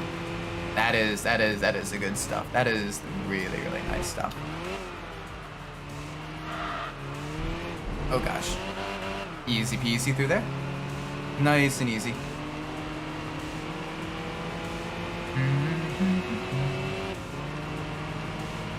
This guy's keeps doing truth there. He probably left to go to sleep. It is getting very late. He's only about an hour. If I remember correctly, he's only about an hour behind on the time zones. Because here it's just about midnight. On the East Coast here in Maryland, and I believe he is he usually drops out around like 9:30, which is 10:30 here, which is fine. I mean, people can come and go as they want. I'll continue streaming. I'm enjoying the game.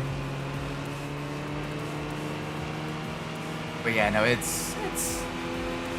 Yeah, you get a decent, depending on the game being played and all that stuff, you get a decent variety of people, and people's schedules as well. You get different good variety of people coming in and everything.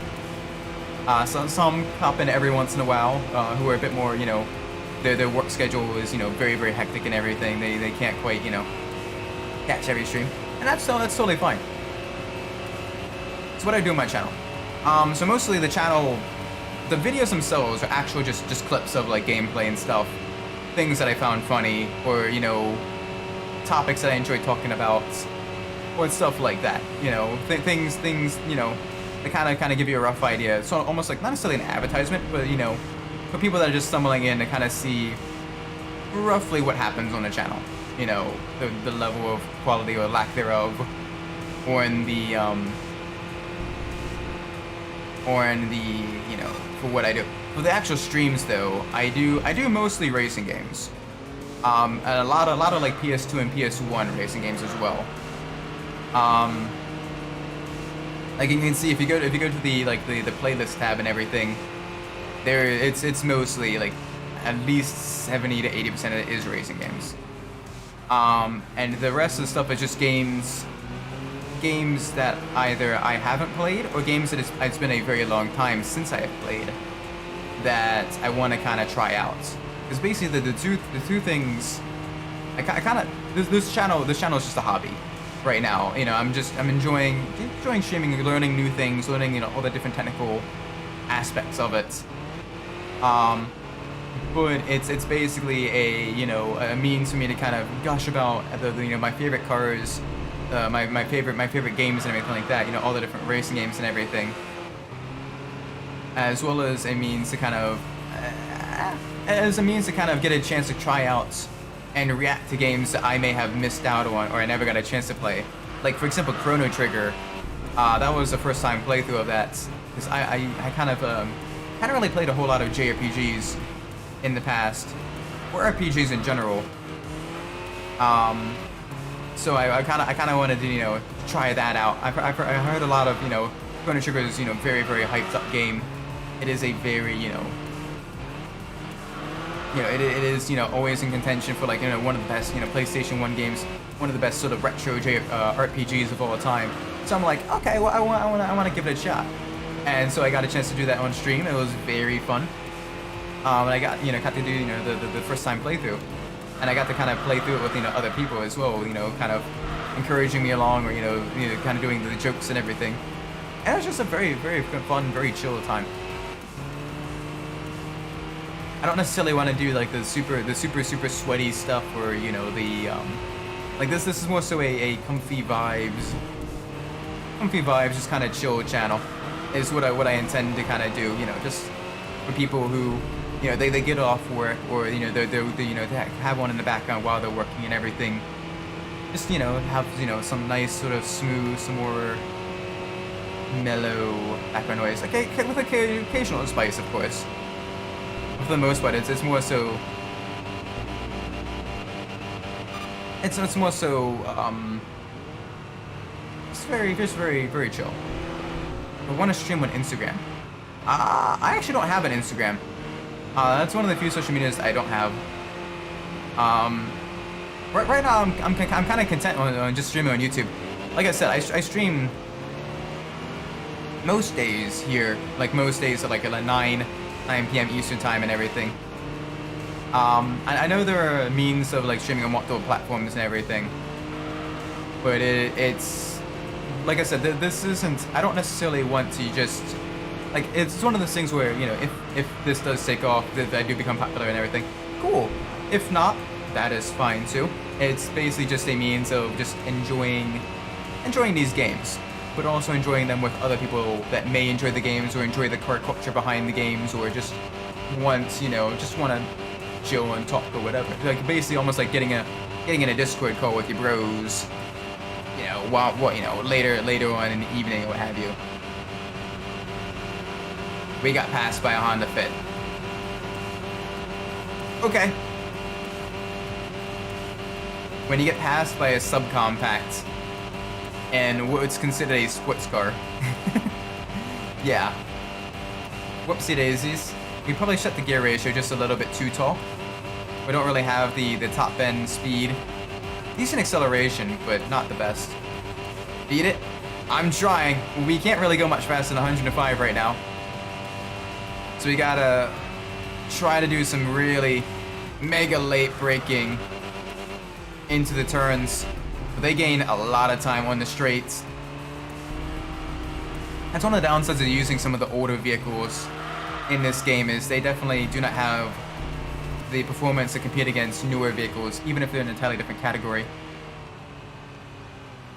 Like you can see, we definitely had some issues there. Still, we were able to win. We drove that speed. 105? Yes.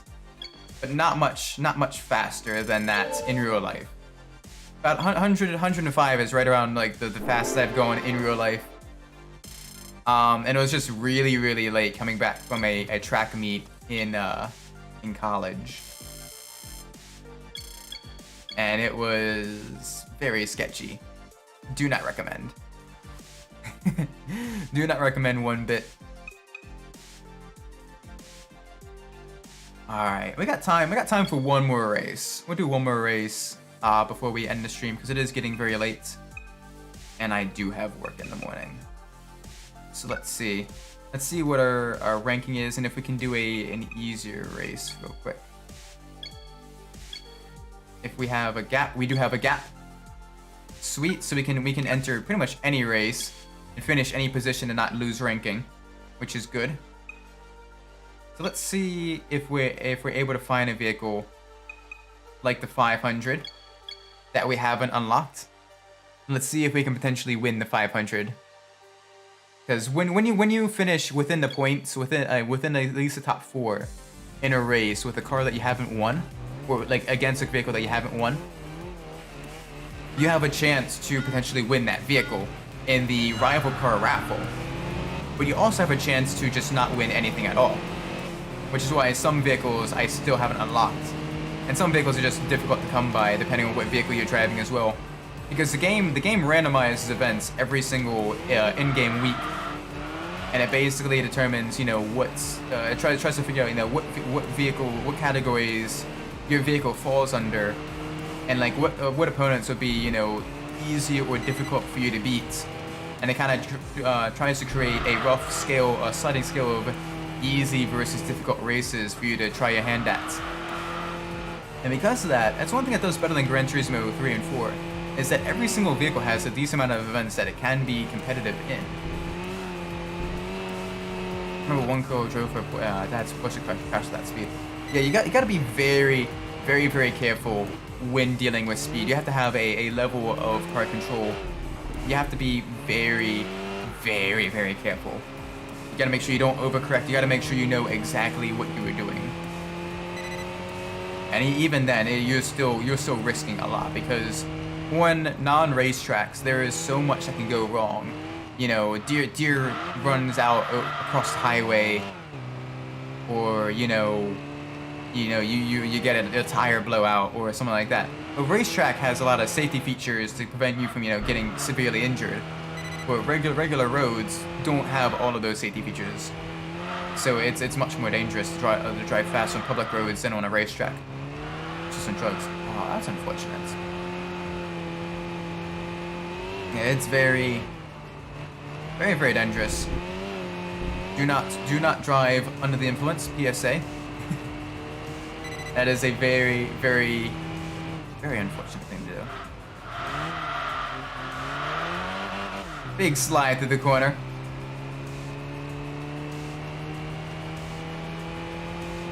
And across the line. Very easy race. We can do one more. It's only 12:02. We can do one more. We'll do one more race. That was a very quick race. We'll do one more. But I love driving the little MGB though. I like the lightweight, sort of nimble, lower powered sports cars. Oh, we didn't win it though. We didn't win the Fiats. It's unfortunate. That's fine. We did level up. We did level up the MGB. It is a little bit lighter. We got like next to no ranking points, but that's okay because that was a race we could have gotten nothing and still kept our ranking. All right, one more race. We'll do a moderately difficult one. We'll have to see what we have available to us. Historic two-seaters.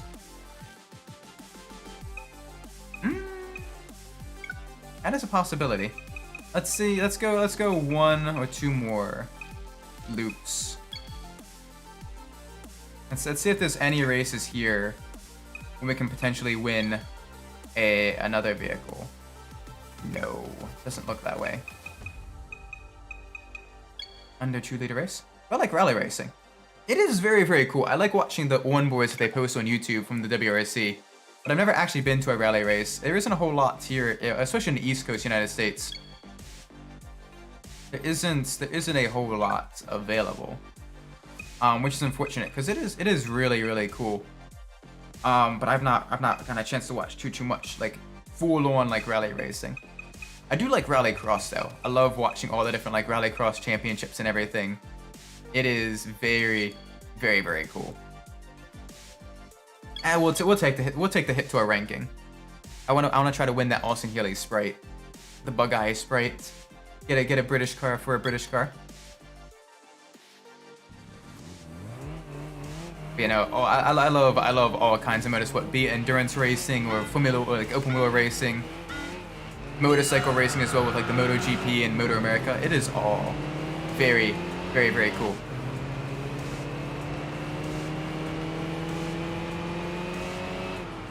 All right, nice and easy. This will be our final race of the night. So let's really do well. Let's try to win that Bug Eye Sprite, get one more vehicle added to our collection. People stand on the road and they run to the safe zone.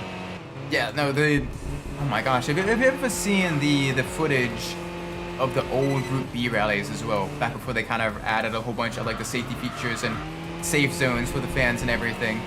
Like, yeah, drivers like inches away from the cars. And you have people trying to touch these cars going past at like 60, 70 miles an hour. And big props to the drivers of that time period that more people weren't like severely injured. Because, oh my gosh. That went for a very long time before any major like fatalities happened with regards to either driver or like major spectator fatalities, despite the fact that they were inches away from a live racing, surface with cars going past. Like, that is very scary. And these people put massive amounts of trust in those drivers, and I'm not sure I'd be one of those people like right up there by the car. I mean, rally fans and rally drivers are like the perfect match of craziness. You kind of have to be a little bit crazy to enjoy rally. Now I know you said you're from California. You guys have the big truck rally out there, all the Baja rallies and everything. Oh, those are really cool too. I've watched some onboard footage of that, and oh my gosh, the speed those trucks go over those bumps and everything out in the desert. That is really cool. I love to head out west sometime and catch some of the racing out there. Be really nice. So I've watched a few races up and down the East Coast and everything. Like obviously I've been to the 6 Hours of the Glen. I've been to a couple of races at Dover as well. A couple of NASCAR and ARCA races at Dover. I've been to a couple of historic races at Pittsburgh International Raceway. I sometimes saw an accident where they do have an accident in Ronald. Oh gosh, yeah, it's very, it's spectators have to be very careful when they're out in the open like that. It is rally racing, off-road racing in general is a very dangerous discipline because you have less grip you're working with. And also, there's usually a lot less barriers as well. Oh, sorry. You have a lot less barriers as well. So it does make things very sketchy very quickly. Hopefully those people were able to recover, and they're doing much better now. But yeah, it is very tricky. Very treacherous. Oh, we get to lap the Bug Eye. We get to lap the little Sprite. British car versus British car. Oh. There you go. Alright, yeah. Thanks for stopping by the stream. I do appreciate it. Hope you enjoy. I'm probably going to be ending the stream just after this race as well. But alright, take care. Have a great night. There we go. That's the final race of the stream.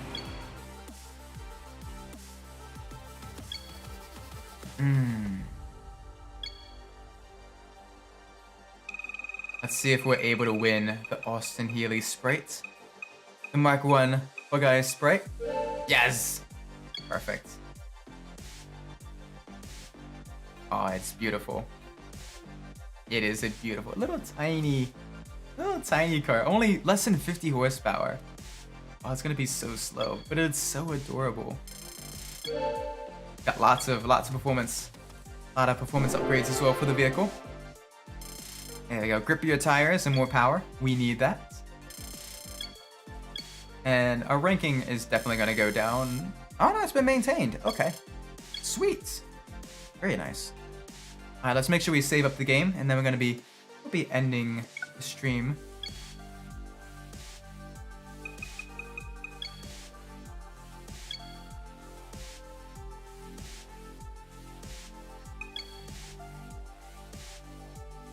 Very, very nice.